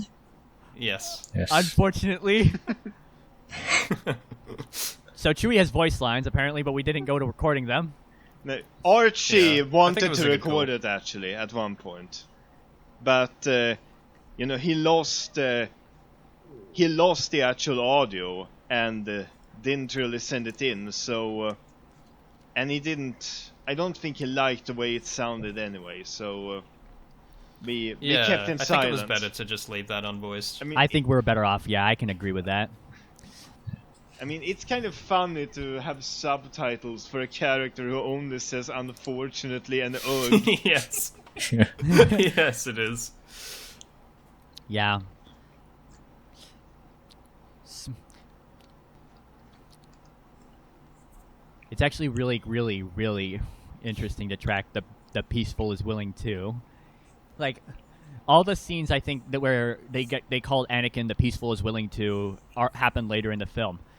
And speaking of Ala Gold, apparently, I mean, this is kind of a bit off topic, but the new Super Mario Brothers Wii thing. You know what I'm talking about? Where the two Toads had apparently been named Ala Gold and Buckenberry in development. What? I don't believe Wait, that what? had something to do with Wait, Backstroke. really? No. The only witness we had was just some guy in front of the Nintendo World store who said that. Subtitle. And I think he was like a Nintendo brand ambassador. Otherwise, the guy would never believed him. But what happened was, okay, I'm just gonna whisper, and the two Toads' names are Alagold and Buckenberry. I mean, even if he was lying, he's Small probably seen Backstroke. Oh yeah. I know someone's seen Backstroke. That's too specific. And it was spelled ALA-gold, not as it was in the Backstroke of the West. Oh, I see. But I think that might have been a quirk of how the blogger who was in line at Nintendo World interpreted what the guy was saying. So. Oh, true. Chinese whispers, yeah. Gold. Yeah. Yeah, well, we're at it. There's something else that I can mention that I like about those sort of deciphering the backstroke defied names is I'm pretty sure that ratio in ratio tile that this comes from Obi-Wan being read like over 1, so it's like ratio over 1. Maybe. Oh, Well, the that character makes B does so mean much ratio. sense. Well, the character B in Chinese that they use for Obi-Wan's transcription is does mean ratio, and That I makes a lot of think sense. 1 actually does mean tile in that sort of context, like the plum of, Yeah, the plum of, that's a great one too. Padme, the duh is actually a possessive indicator, or as close as I can indicate it, and May So means yeah, plum. there's this internal logic to the dub, which I think is what makes it so effective. Yeah. Than just like pure nonsense. It was a the fact that it was a genuine attempt to try and translate it too, I think, speaks wonders for how funny that it was. I mean, Yeah, while you, we're on you can't really get to the excellence of backstroke, but you can get close. Yeah, Yeah. you really. Yeah. It's really something we try to strive for in the course of making this thing. It's something a bunch of us in our different disciplines that we do. While we're on the subject of backstroke, though, because there is quite a lot of a lot of the original scenes between now and what I would talk about next. But yeah, the best part of backstroke, in my opinion, though, was Space General. Yeah. Space General. them! Battle to death them! Battle to death them! I think Smelly boy! it's too bad that the actor who played him moved away, apparently. Because, that is a pity. yeah, Yeah, he I was distanced actually- himself, I think I is was light- hoping I think that to we put it could- lightly. I was hoping that we could get in touch with him and, record some deleted scene from Revenge of the Sith or something. Yeah, I wanted could be fun. I wanted the interview for one thing, because of course, I mean, Space General, next likely thing, because General Grievous doesn't even appear in any other film besides the third, but really unfortunate. Yeah. I think it's one of those interesting occurrences in the original Backstroke of the West too, where they didn't really try to imitate the original voice. They kind of went with their own thing, which ended up working in itself. I think it was also another one of that Madison Cooperative that did Backstroke of the West, because all of Backstroke of the West, barring a few other straggler voice actors, was recorded in a house in basically a cooperative in Madison, Wisconsin. So it's definitely really, really, really worth a chuckle to note that most of the cast of Backstroke, I guess especially the major characters, all had this relation of being basically from that same environment. I think it adds to the charm for sure. Yeah. I think it's crazy coincidental. I mean, how did they place themselves in housing? People who sound like Star Wars characters in this one. I think they were, I don't know. I have a hypothesis that they were all Wisconsin-Madison graduates or something like that. But that's just me guessing. I don't know if the third gathers would like to comment on this, but we'll just wait and see. Can I just say, Quirderph, when I watched this scene with my friends, this blew out my eardrums. I don't know what you did for the processing of the Stormtrooper voices, but holy crap, it peaked my speakers crazily. I mean, I was trying to make sure that you could hear what you were saying, and I was afraid that it was getting too quiet, so I raised it up a bit. I think you may have overdone it a bit, because it is very, very loud when you're like watching it on a plasma. How did I'll it work take out that blame. How did it work out for you when you had because Quirderph, you did a premiere of the Novelty Desire on your family's home theater system. How did that go out? You can talk about that as much as you'd want. I mean, I don't really know. What do you want to know in this case? I mean, you can just explain as much. I mean, you can just tell explain us as much, everything. but yeah, I guess almost everything basically because we still got time. Yeah, I mean, I can say about the stormtroopers that I was trying to. I was going for kind of a radio announcer voice, a sport commentator delivery, and that's something I kind of, developed over time because I was trying to be serious at first, and then I just kind of gave up and went wild with it. Yeah. Yeah, I think it's one of the rare cases where you not taking it seriously actually makes it funny. Yep. I think it's because, it's a contrast with the rest of the actors trying their best to make sense out of these lines. I think that's what makes it effective. Wish power. If you All look of at this this religion. scene, you can actually see that the aspect ratio has changed. There are black borders on the sides, so not in so it has. any other scene.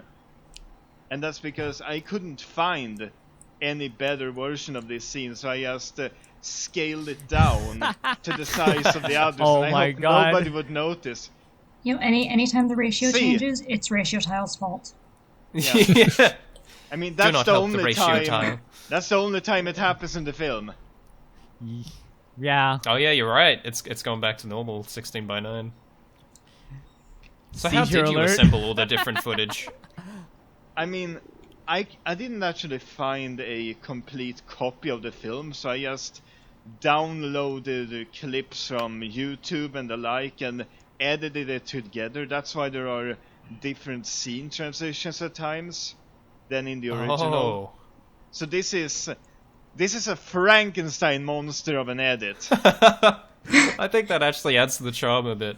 Yeah. That's what I did for the Novelty Desire is I just looked up whatever clips I needed on YouTube. For Counterattack Collection, I just gave up and got The Empire Strikes Back. I mean, I work at a library; it wasn't a problem.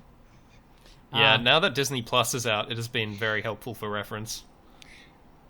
Fortunately for me, I have all of my original discs, so I just threw mine. I have an original disc. I have the DVDs and I have a disc drive, so I literally just threw them in. And then I was just. That's how I did that method, where I just watching the clips besides an Audacity recording session. Yeah, that's kind of what I did for the Counterattack Collection. No kick sound.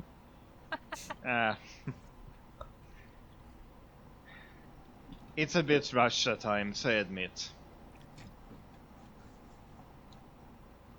Yep. I think the Blaster Fire sounds were pretty good though. Yeah. I mean, one thing I like the way he says "what." It's like he What? It's like he asks the audience, "Yeah, I'm doing a barrel roll. What of it?"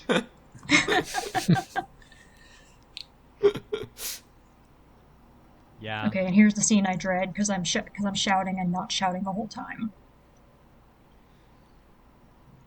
Did you have any noise restrictions when you were recording? No, I was just doing it in my apartment, and I happen to have really thick walls at least in my bedroom, which I know because I have I'm a so screaming in my jealous. sleep problem, and nobody has ever come to me to complain about that. So I just assume they can't hear me, which is very good because Or I they're scream scared of very you. profane things at 3 a.m. Or they're just too scared to mention it. Think you're Maybe. possessed by a demon. Maybe they think I'm possessed, but I can't hear them either. So it's Oh, funny that's good. because Yeah. Fortunate the too, bathroom because wall, the possessions. bathroom wall is the same wall, but I can hear them through that. So maybe something special was done with the bedroom. That's bizarre. Yeah, I have very thin walls in my apartment, unfortunately. And there's only a few times that I can actually record and not worry about, like, volume. So it was What? always tricky trying to, like, record lines in time. because I was having to like balance work and just not having many opportunities to record, but we got it done. So Yeah, we got it done. I had to deal with much Yeah. of the same problem too, where just trying to like balance like, hey, would it possibly be noisy to anyone else in the building and stuff like that. But ultimately, I was able to. I guess that was one of the major reasons why I decided, instead of playing a major character, to do a bunch of offshoot minor characters and then just build up from there. Just start with one minor character and then just build off from there and have a couple of lines to go in. even with the side characters, you really underestimate how many lines the character actually has. Like 3PO had so many more lines than I expected. Now, I consider 3PO a major character, for all it's worth. Oh, well, thank you. I consider myself a major character too. I am Just the wait a very second, model of a because- major Star Wars character. Just wait a second, because I'm talking too much about myself and my role in the film way too earlier than I need to be. It's unfortunate, too, that the sound edits are, I mean, it does feel kind of rushed, I think, especially in this scene. Also, shouts to unfortunately. Yeah, I didn't really know what to do with the sound here. You know, you can tell that a lot of the sound has just been looped. Do you, You know- do you do field recording, Quirderph? What do you say? Do you do field recording for sound, or when it comes to recording sounds? Or do you just go Not- off of, like, freesound.org or something like that? Yeah, I don't do field recording for the most part. I just take what I can find. You don't go down to your local trash compactor with a microphone? Not yet. Yeah.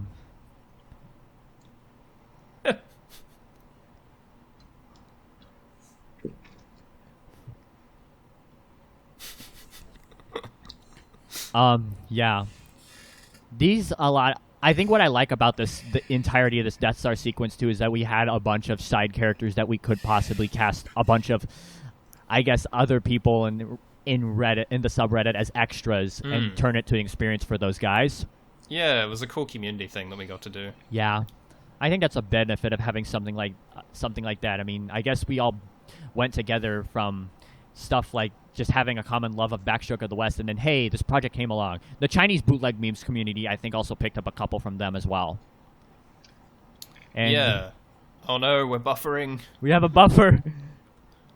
First one in like an hour.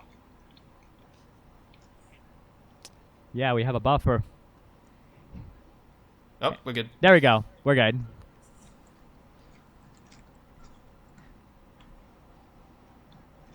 Free PO.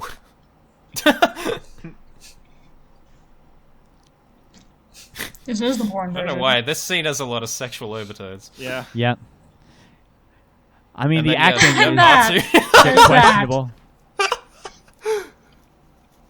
That's just the original trilogy in a nutshell, though. There's lots of double innuendo. I think slightly on purpose on behalf of the screenwriters, because it adds a bit more humanity to the situations, I think. Yeah.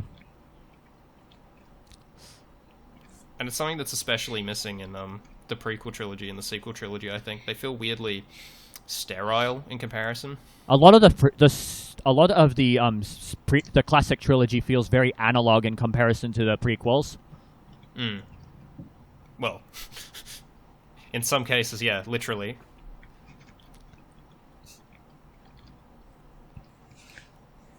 Well, at least I was until the special actually edition edits. kind of there, like the fact that Sila Jr. was like, oh my goodness, like I was like almost like wondering like how would Sila Jr. do this, and that was honestly one of the major reasons why I would not like to play as Luke Skywalker in this thing.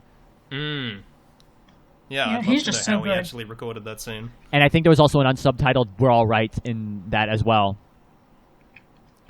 We were right. Yeah, it's particularly this part where he kind of like... He has the spot on like confusion that Mark Hamill did in that scene. It's a really like subtle thing that he does in the line. All right, yeah.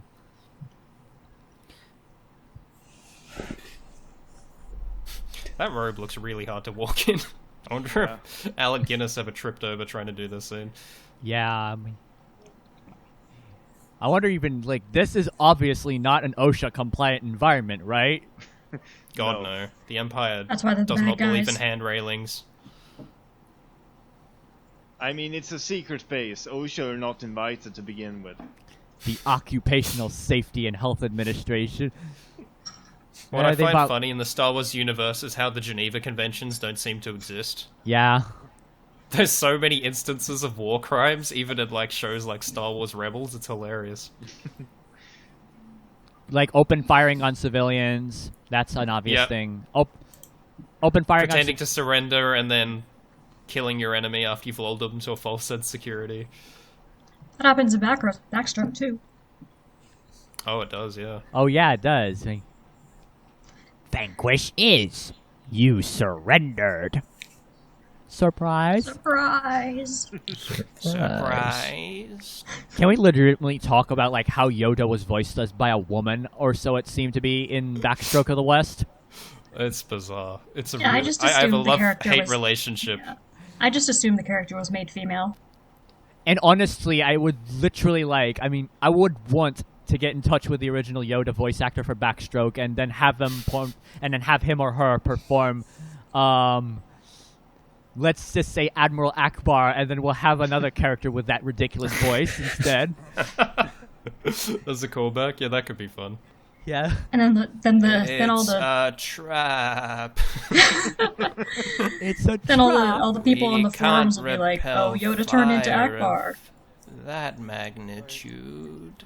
That would be great. Yeah. Although, I also really want to hear Admiral Akbar shout nonsense. Yeah. Because his voice is amazing. It's a trap. It's an ambush! Yeah. It is they. It is It is they. they! Well, It beeth they. you're right, everyone is non-binary in this universe. Yep.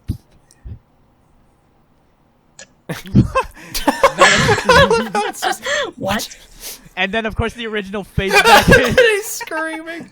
The original voice track fades back in, and then he's like, yeah, 2 instances of him saying what, and then the original voice track fades back in. And like, It's jank, but I kind of love it.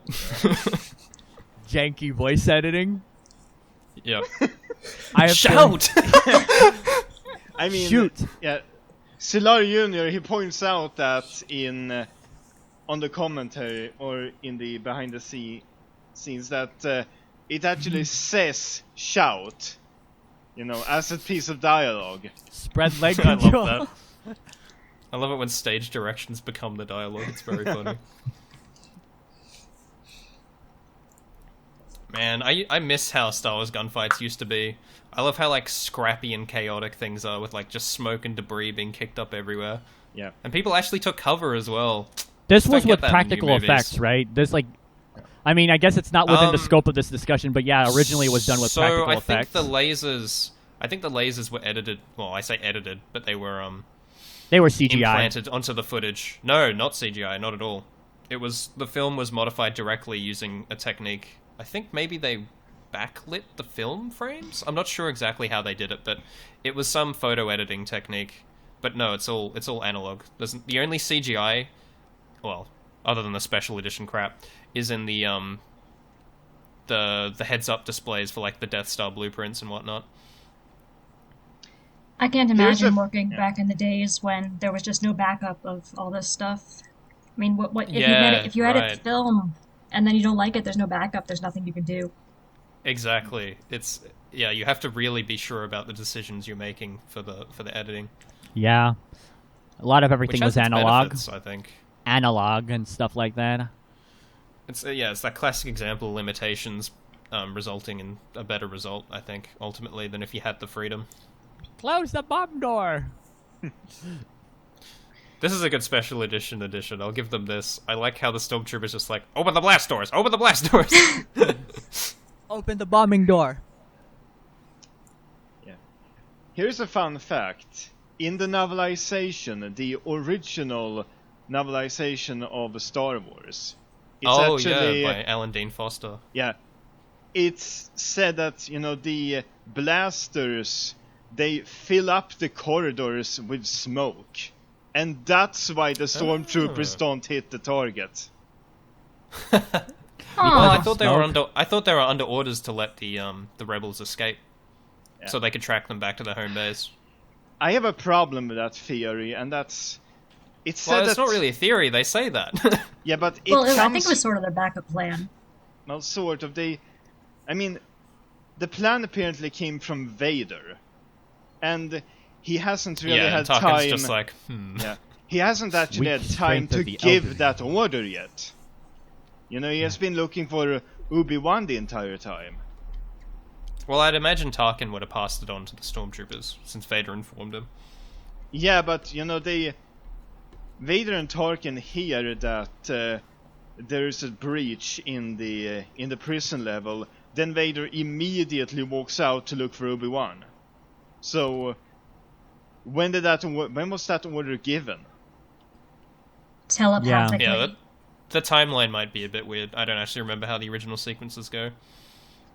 More off-topic So- discussion here, but did you ever see the reimagining of the scene that was on YouTube? I did. I have some feelings about that. That Some parts I choreography was like. sick. That choreography was sick. Don't get me wrong.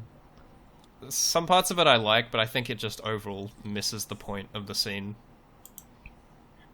Yeah, I mean, if this scene had been made in, say, Star Wars Rebels first, then that's probably how it would have been, you know? I actually With like the choreography choreography like that. here. Yeah. There's one weird spin which I oscillate between not liking and liking, but honestly, I think it's actually a pretty good representation of like a kendo-inspired martial art. Yeah.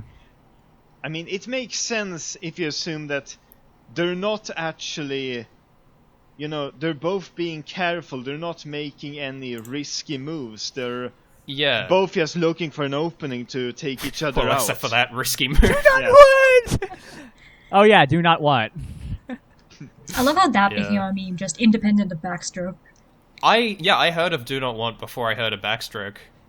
I think it's kind of unfortunate that do not want. Oh my god, I can't speak right now because there was so many stuff going on. It's like the day after Fairpath thing, but I honestly don't like the fact that Do Not Want took off independently from Backstroke. But I think just the acting just of one that of those scene things, I in guess. the original. I just think the acting of that scene in Episode 3 was kind of bad anyway. Yeah, I just feel like there's just no right way to make Vader say no. Like they didn't Return the Jedi, and it was horrible. They didn't Revenge of the No, Sith, that was it a special also edit. horrible. That was a special edit. Well, I mean, yeah, that's what I'm talking about. I'm talking about the Blu-ray version. Yeah. yeah, but I just remember stumbling on the original backstroke blog post, and then like a few years later seeing "Do Not Want" as a meme and thinking, I know It's- where that's from. It's very Yeah, I had the exact uncharacter-like. opposite experience. It's legit uncharacter-like of Darth Vader to It say is. something like no, and Yeah, I'd expect him to like let out, a roar of like anger. I'd expect him to kill the word. Emperor at that moment. He was trying. You I will think try. I think in canon like he was trying to, but he wasn't strong enough anymore. Yeah, something like that. Yeah. But yeah, it's out of character for Darth Vader, but it's totally in character for Anakin Skywalker. True. Yeah. True. Didn't think about it like that.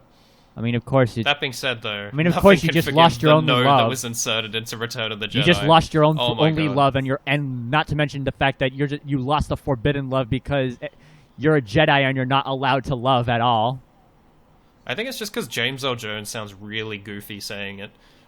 No. It's like you're saying in slow motion. Yeah, it is. Yeah. Oh, this is a classic A New Hope scene. He's quick. Be careful.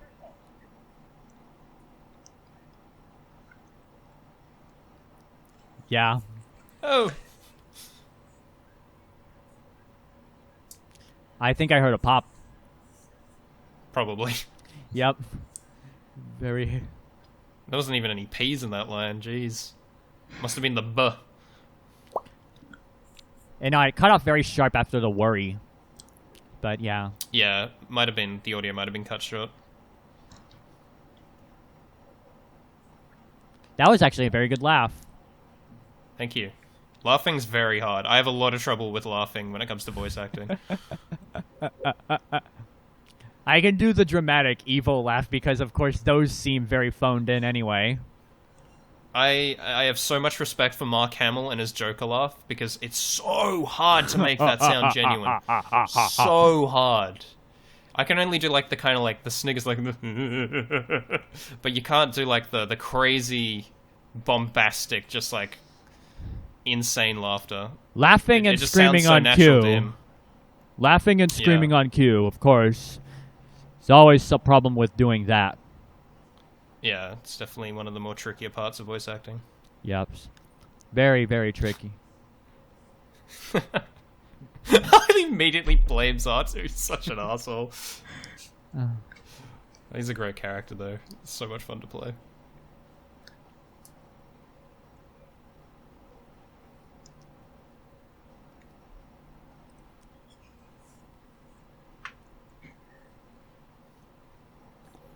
Yeah.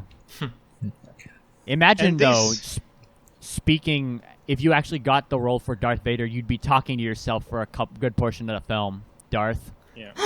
That's true, actually. There are a lot of situations like that, particularly when I auditioned for Lando, like Han and Lando talking to each other. And I think we got... Yeah. I remember watching the Lando audition reel and got... Well, we had that one guy who obviously phoned in his performance. We had a lot of good stuff. Yeah, it kind of sucks that I got the scene where I barely got to talk and instead just choked to death, but oh well. Yeah, I didn't really think about that when I traded them out, you know. I said, oh, Lando's lines in this scene, good. I mean, I We'll don't use even that think... I mean, in theory, I could, if I were... I mean, I could act a character that was placed in this situation, but I couldn't act Lando if he was placed in that situation. It was a good chat. I enjoyed doing it, so... I just want to say No- this no scene, sweat. I this guess scene both- that just, this I guess scene that both just finished, the- I think is some of my best work. Yeah. Yeah, I would agree. I like our back and forth. Yeah. I think either that scene where you're choking or the scene where Lando's just trying to keep talking to Han, like talking at Han out of you're doing this, they're doing this thing, right? And that sort of thing before he gets carbon frozen. So here we are, we're at Earth. Yeah. It's very orange. No, Very- that's Earth. Oh, there it is. There we You go. know, orbiting That around was the Earth red is. gas giant. I wonder what would happen if the Death Star fired into the gas moon of Yavin. I Oh, not the mean, moon, sorry. Explode. The gas giant of Yavin. The Maybe it would explosions. just explode. They just wanted to be blow up. petty. They just I mean, really want to it- be petty. I don't- I'm just gonna say that much. Because mean, they had to it's- wait for it to get out of their view before they could fire. I mean, Yeah. there is the possibility that destroying the gas giant would destroy the Death Star too. That's a good Yeah, point. that's the problem, I think. That's a very good point. So, finally, I come on the film with the first of my other three one-shot characters that are just minor. I play the general. So, I just ended up getting a couple lines. I think this one was one of those characters.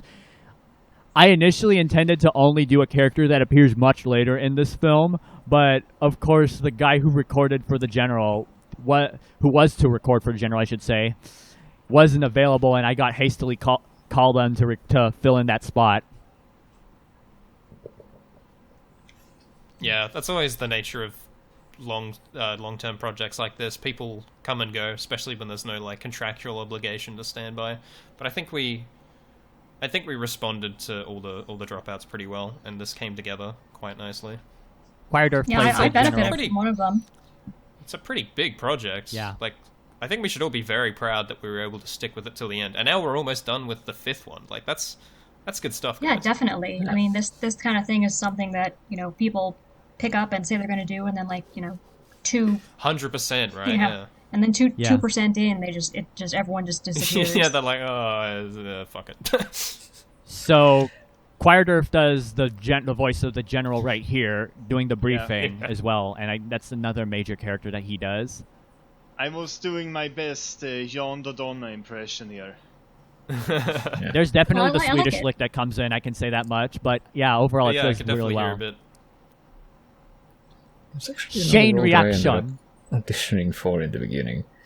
I did audition for this character as well as like Darth Vader and a couple others, but actually That's relates right, back yeah, to I remember that. I know I joined relatively even in the middle of production. Like it was still relatively early, but production had still already. I didn't join at the dead beginning of production. I know I can say that much. And I guess even then at that point, a lot of the major characters had already been cast, and I almost got bummed out. But saying, "Hey, a character I like, a character I would definitely like to see myself as," and then I just auditioned, and then out of nowhere, bingo. That was a sudden jump cut.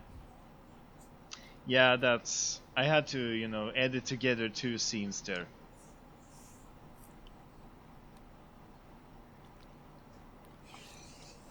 You can also kind of tell that in the previous shots Oh, of weird delivery.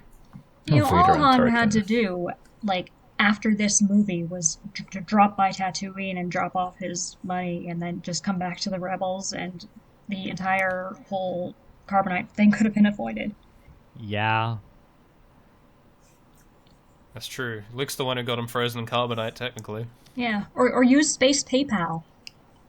Space PayPal. Space PayPal. It would be called something like HoloPal or something like that, like how the internet's the HoloNet in Star Wars. Yeah.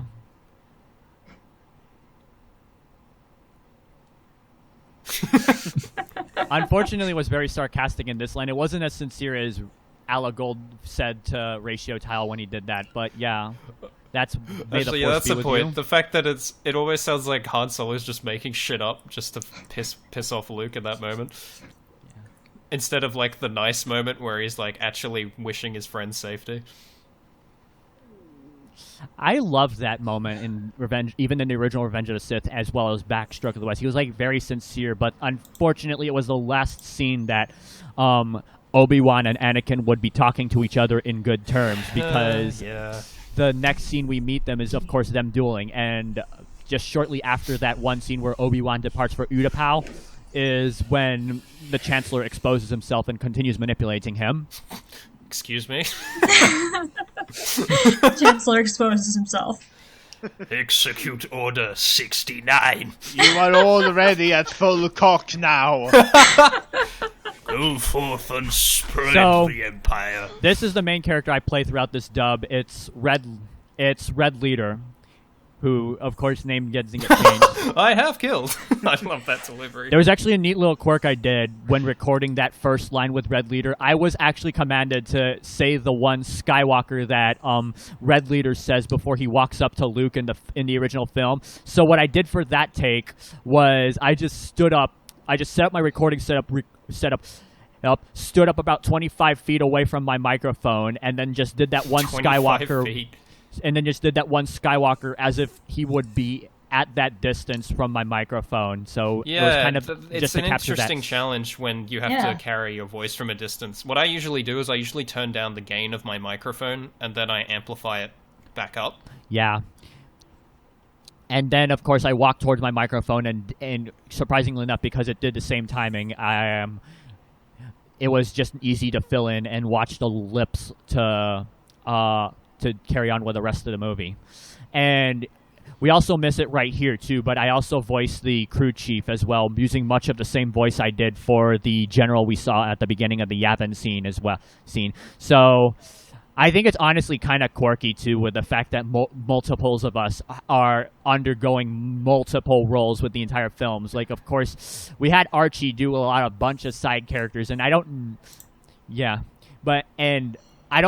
I can't really enumerate at this point how many actors played how many characters, but it was just interesting. Like, for example, it gave us this little Star Fox 64 or Lilac Wars if you're in PAL regions feel, just to have a lot of actors, just to have a small group of actors portray a lot of characters. Yeah, I know what you mean. Kind of adds the charm of the Laserbeam was a thing. one-shot character, and he did the voice for the Rebel announcer. So I think that's one of the major versions. I did try to make the voices as distinct as possible, because I didn't really want people being able to pick up that they were the same voice. I think for the There was most a part Yucky that Plus worked that out. pop right here. Yeah, no, mad respect. Also, shoutouts to Porkins' voice. Yeah. 6 red, stand by. 6 red, stand by. Yeah, I love the Fat Albert cameo. It's great. Yeah. Also, I tried my best to sound like an older man in this voice, but hey, I was 19 years old at the time, so why not? And now you're an old man at the age of 22, 3? Yeah. How many years has it been? 19-year-old EclipseMT doing a voice for a There it is. 35-year-old Speed up the Garvin offensive Dryce. music. There, but yeah, speed up the offensive move. Yeah, doing older voices is always kind of tricky. You always want to make it sound authentic. He actually looks otherwise kind of a bit really noticeable. I mean, to the guy's credit, he does look maybe a tad young whilst he's seated in the cockpit, so I guess there's that merit to them. But at the same time, it has that side effect of making all the rebel pilots look like university students in the middle of attacking an Imperial base. Well, I think that Well, I don't fits know. in It's a kind of weird way. like it's kind of what it was, you know, a bunch of Yeah. rebels. They were pretty young back then, I'm pretty sure. I mean, Garvin Dryce, I think his character was established to be a veteran pilot, and so that's how he got Red Leader. And yeah, all the pilots were I basically see. volunteers. Who is it? Yeah. I mean, there's a deleted scene where Red Leader says that he knew Luke's father, that they met. Yeah. Oh, wow. That's Yeah. really interesting. Scullifreyan, he does the voice of Biggs in the flying scene, and yeah, I actually have to say that much of the same thing is in, yeah. I love. Well, just wait for his death scream. I love it. It's so schlocky, but it's great. Here it comes. Oh, everything! There's no the energy in that There's a delivery. fun. Yeah. I know. You can credit Surfshack Tito. He was the guy who did Porkins throughout the entire film. So yeah, for those of you who appreciated Porkins' performance, you have Surfshack Tito to thank for that. But yeah, your character had a short lifespan, but you did it very well. Yeah. You left your mark. And the thing is, the last line. I don't recall this "Here They Come" was actually because this I think was the most accurate sound. Likewise, just be careful you have your tail thing, because I was watching again, like I said, I was watching the original film, trying to emulate the original tone to record Red Leader. And also at the same time, I think I gotta insert this allegory as well that I had also started Twitch streaming at around the same time that this had started, so it naturally gave me some alignment to do voiceovers and some incentive to train that voice. Because historically, I had been very averse to microphones. You were saying Quirderph? Yeah, I was saying that the Surfshack Tito, the last line he recorded as Porkins actually cuts off at the end. So I actually have it turn into static just as his X-Wing fighter explodes. Uh-oh. As if I hope your he recordings could- are maintained. Yeah. Oh boy. Well, we've got the audacity, so let's keep going. Yeah, let's keep going. Yeah. The audacity. I think we can Yeah. splice it in, yeah. The Let's just audacity see. of that bot. Such great delivery there. But yeah. It's much of the same thing. Like, yeah. There was kind of a transfer of disciplines that I could apply into doing this. But you can definitely hear the attempts where I keep trying to deliver Red Leader's voice 1-to-1, and because of how youthful my voice still sounded like at the time, where the attempts had failed. Yeah, I'm always really conscious of things like that. Whenever I'm like trying to do a voice and I can hear like elements of my voice slip through, I always try and like redo the line. Even though I think in a lot of cases it's something I only notice because I'm like really familiar with the intricacies of my own voice. Yeah, But that's, still, it's good to be kind of perfectionist. Yeah, my whole insecurity thing about how I to me, I don't sound like Leia at all, but to everybody else, No, I think everybody you else definitely has do, said, everybody else has said that I do a great job, and I'm happy about that. But to me, I just can't get me out of my head, It's just Yeah, me. that's the thing, right? It's Yeah. hard when you're on the inside. I believe those two Y-Wing pilots were voiced by Archie. Yeah, So he a lot of does talking to all of himself. Gold Squadron. Archer does the entire Gold Squadron, basically. I wanted to audition for Gold Squadron, but I couldn't figure out how to do a voice that was distinct from Red Leader, so I decided to drop out. There was In a subject. There was a dialogue line though that I'm curious about. Zuckerberg. How the hell do you think that ended up in the Gold, script? 5 gold. Lost, Tyree. Because that's a specific name of somebody. It Like, is. I don't understand how that would translate. Yeah. Well, obviously Darth Vader was updating his Facebook about the progress of the battle. Yeah, cursing Zuckerberg because his navigations were apparently developed by Facebook. Yes.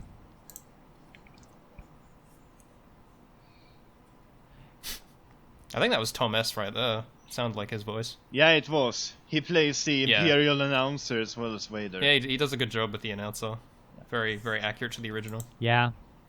And they don't sound like the same person. No, they don't. Because I'm familiar with his voice, I picked up on it, but yeah, it definitely doesn't sound Yeah. like Vader. Yep. I think this is also another good delivery of mine. This is it. Yeah, that was pretty good. That was a good line. Thank you. And of course, yes, I did want to just do the flat tone delivery because, I mean, there was kind of a merit to that tone, so naturally I like to... Yeah, it's pretty reminiscent of the originals, so I think it fits. Simply Press and press hold. and hold for a few seconds. Yeah, that's how. Oh, that's how you operate this thing. I was wondering. We're almost there. Press X to win. Yeah. Press R to win. Press X to wing. I love how whiny he sounds. I What? cannot stop them. I cannot stop them. I think the audio actually clipped when I said the "it is very far" thing. Well, it works. It works because it's overcome. And there was also another ad-libbed okay if you did not notice, so I did kind of ad-lib that delivery there.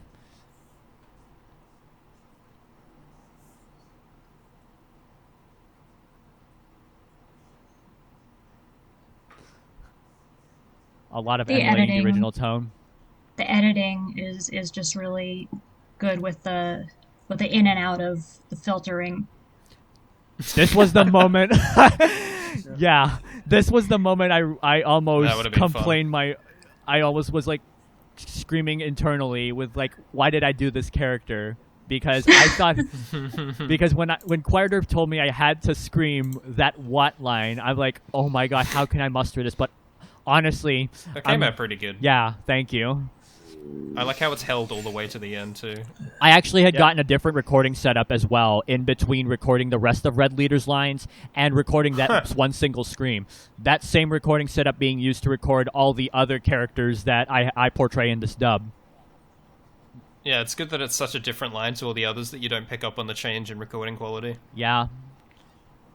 There's actually a cheat in that line because when he screams, I actually looped it a bit so that it would match exactly with the crash.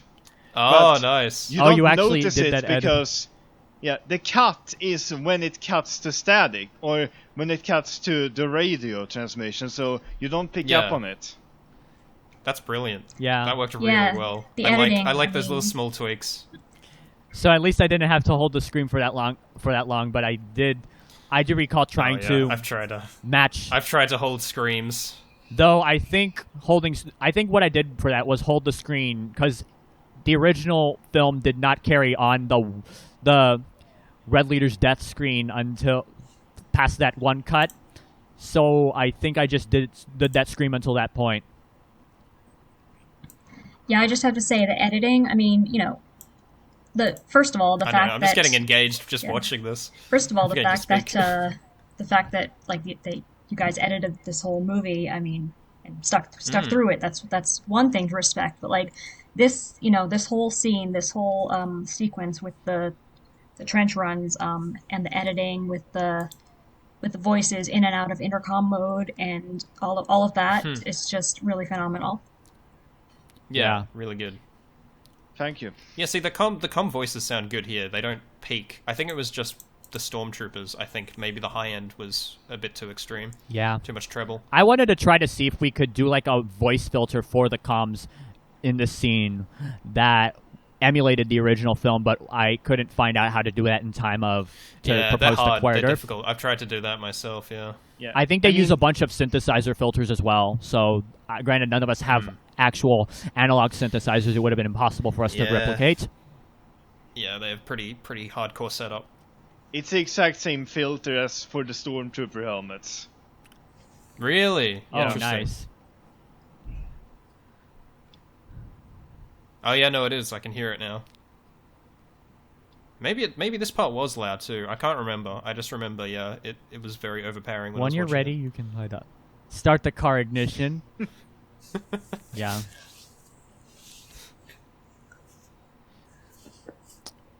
Like how the Millennium Falcon becomes a boat and the Death Star becomes a station wagon. I know, it's very rustic, that's for sure. Station wagons. Granted, this is the wild, wild west in space, basically. You gotta... That line delivery took so many takes. That Yahoo... I did not realize how hard it was to say Yahoo, yeah. You can hear me laughing because I read the line. And I was trying to, stop myself from laughing because it was such a stupid line. Hey, you're... Oh, below me, go home.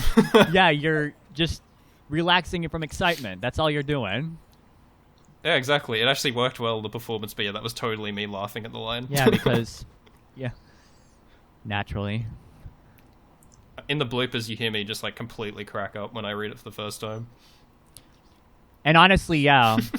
There's one thing I have to add about the fact of me portraying Red Leader in this film. The fact that I chose a character that gets killed off in the entire film, it naturally provides some merit because, hey, I don't know if I'm coming back on this. Why not choose a character that I can kill off? If it works, I'll do great. And maybe come back later on. And so, yeah. Yeah, there's always that. Can That was a anyone good imagine delivery at the from you, fact Ophelia. that legit at this point in time, there's bowling alley ambiance playing throughout the entire movie? Yeah. Playing throughout the entire Kind of scene. sounded Han kind of sounded like Peter Griffin there. I don't know what happened there. But yeah, I actually Hey. used... bowling alley ambience right now, and that was actually the Oh most... yeah, I can hear it. The fact that there's bowling That's alley amazing. sounds playing over this entire scene was jarring on a rewatch. So yeah, I kind of love it. a lot I of only just things that noticed you it then. catch. I kind of love it. A lot I of these things that you thought catch on it rewatch. sounded kind of a hangarish. Because none of us can access a military base in public and be on a hangar while it's in operation. Yeah, We- can't just bring in a microphone into a military base. I think they might get just a little bit suspicious. Yeah. Just tell them it's a field recording project, and I think they'd really want it to be commercial and stuff like that so they can take a cut of the money.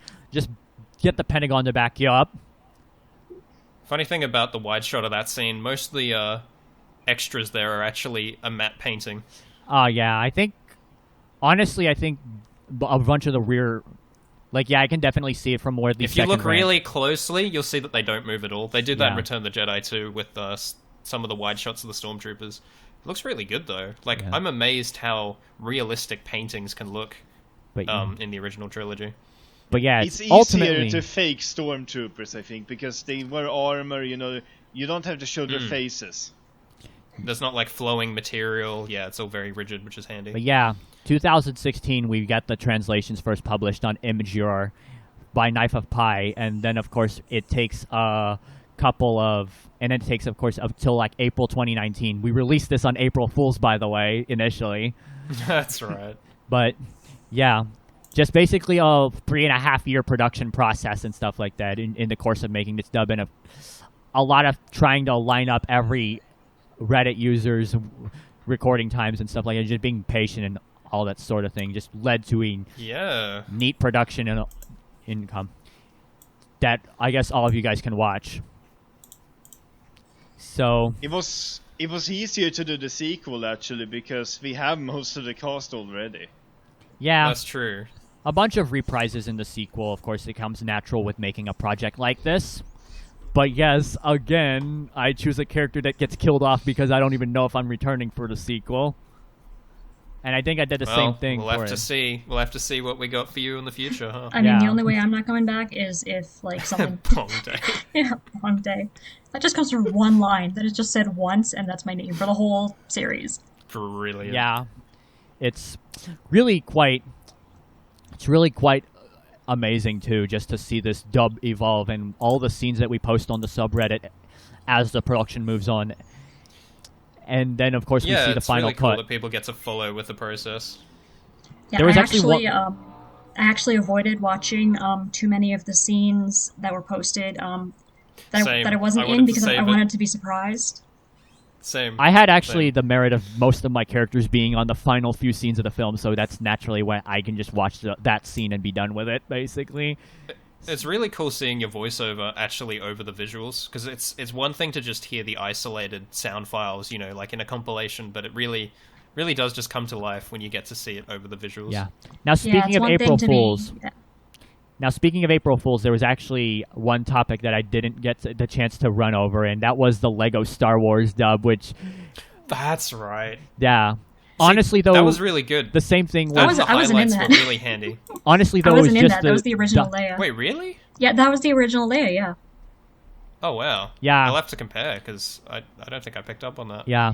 I think, though, the merit of that, I mean, it was just something we released on April Fools to pass the prior year before we released this to pass the time, and then, of course, we just ended up using dialogue that was already recorded to do that. And also, yeah, special thanks to Jeremy Winterson, the TheDubGathers, and Grateful Deadpool to introducing us to Backstroke of the West. So we have them to thank for basically providing the foundations of this project. Yeah. And, the thing about the April Fool's joke is that originally I marketed it as a rough cut of the final film. And, I used a screenshot of Tatooine where it's not obvious that it is a Lego parody. So people clicked on it and they were expecting the real thing.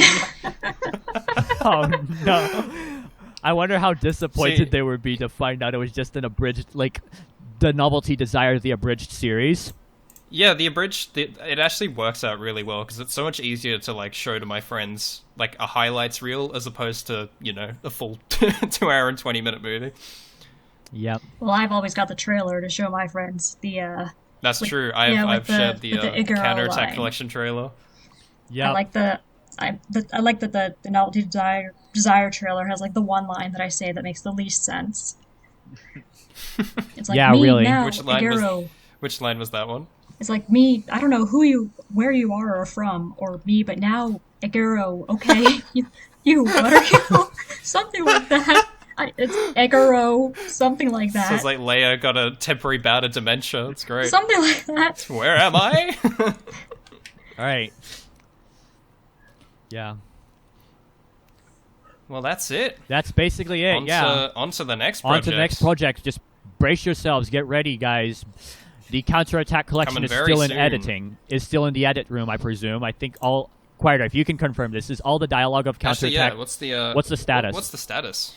It's almost finished. There's some things left, but I'm working on it. And Make it our the Christmas next- present.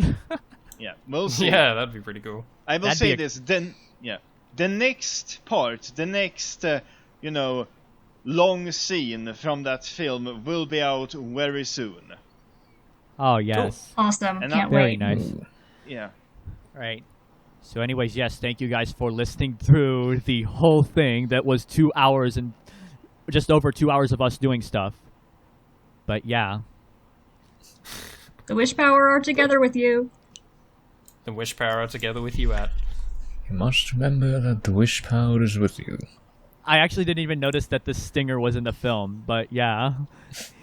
And quite honestly, yeah. we ended up covering much of the same topic, and just let's face it, we actually did end up getting the context that Darth had done when we did this. So anyways, yeah. That was the Novelty Thank you, Desire. everyone, for listening. Thank you, everyone, for listening for what amounted to over 2 hours of us just yammering about the entire film. Again, once more. Hopefully there was some insights and wisdom to be gained. Yeah, We love yammering. Once again. That's people who make things love yammering about making things. yeah. Oh, yeah. We love talking about ourselves. We're raging narcissists. We I'm writing an autobiography. narcissism is bad, but in this case, it's good. Yeah. All right. So once again, ladies and gentlemen, I'm Eclipse. I played a handful of characters toward the end of the film. I'm DarthDementious. I played Han Solo, Tarkin, and C-3PO. I'm OpheliaBloodstone. I played Leia, aka Bong Day. I am Rivercast. I played Obi-Wan Kenobi, aka Ratio Tile, and Commander Tag. I am Quirderph, and I did everything else. Yay!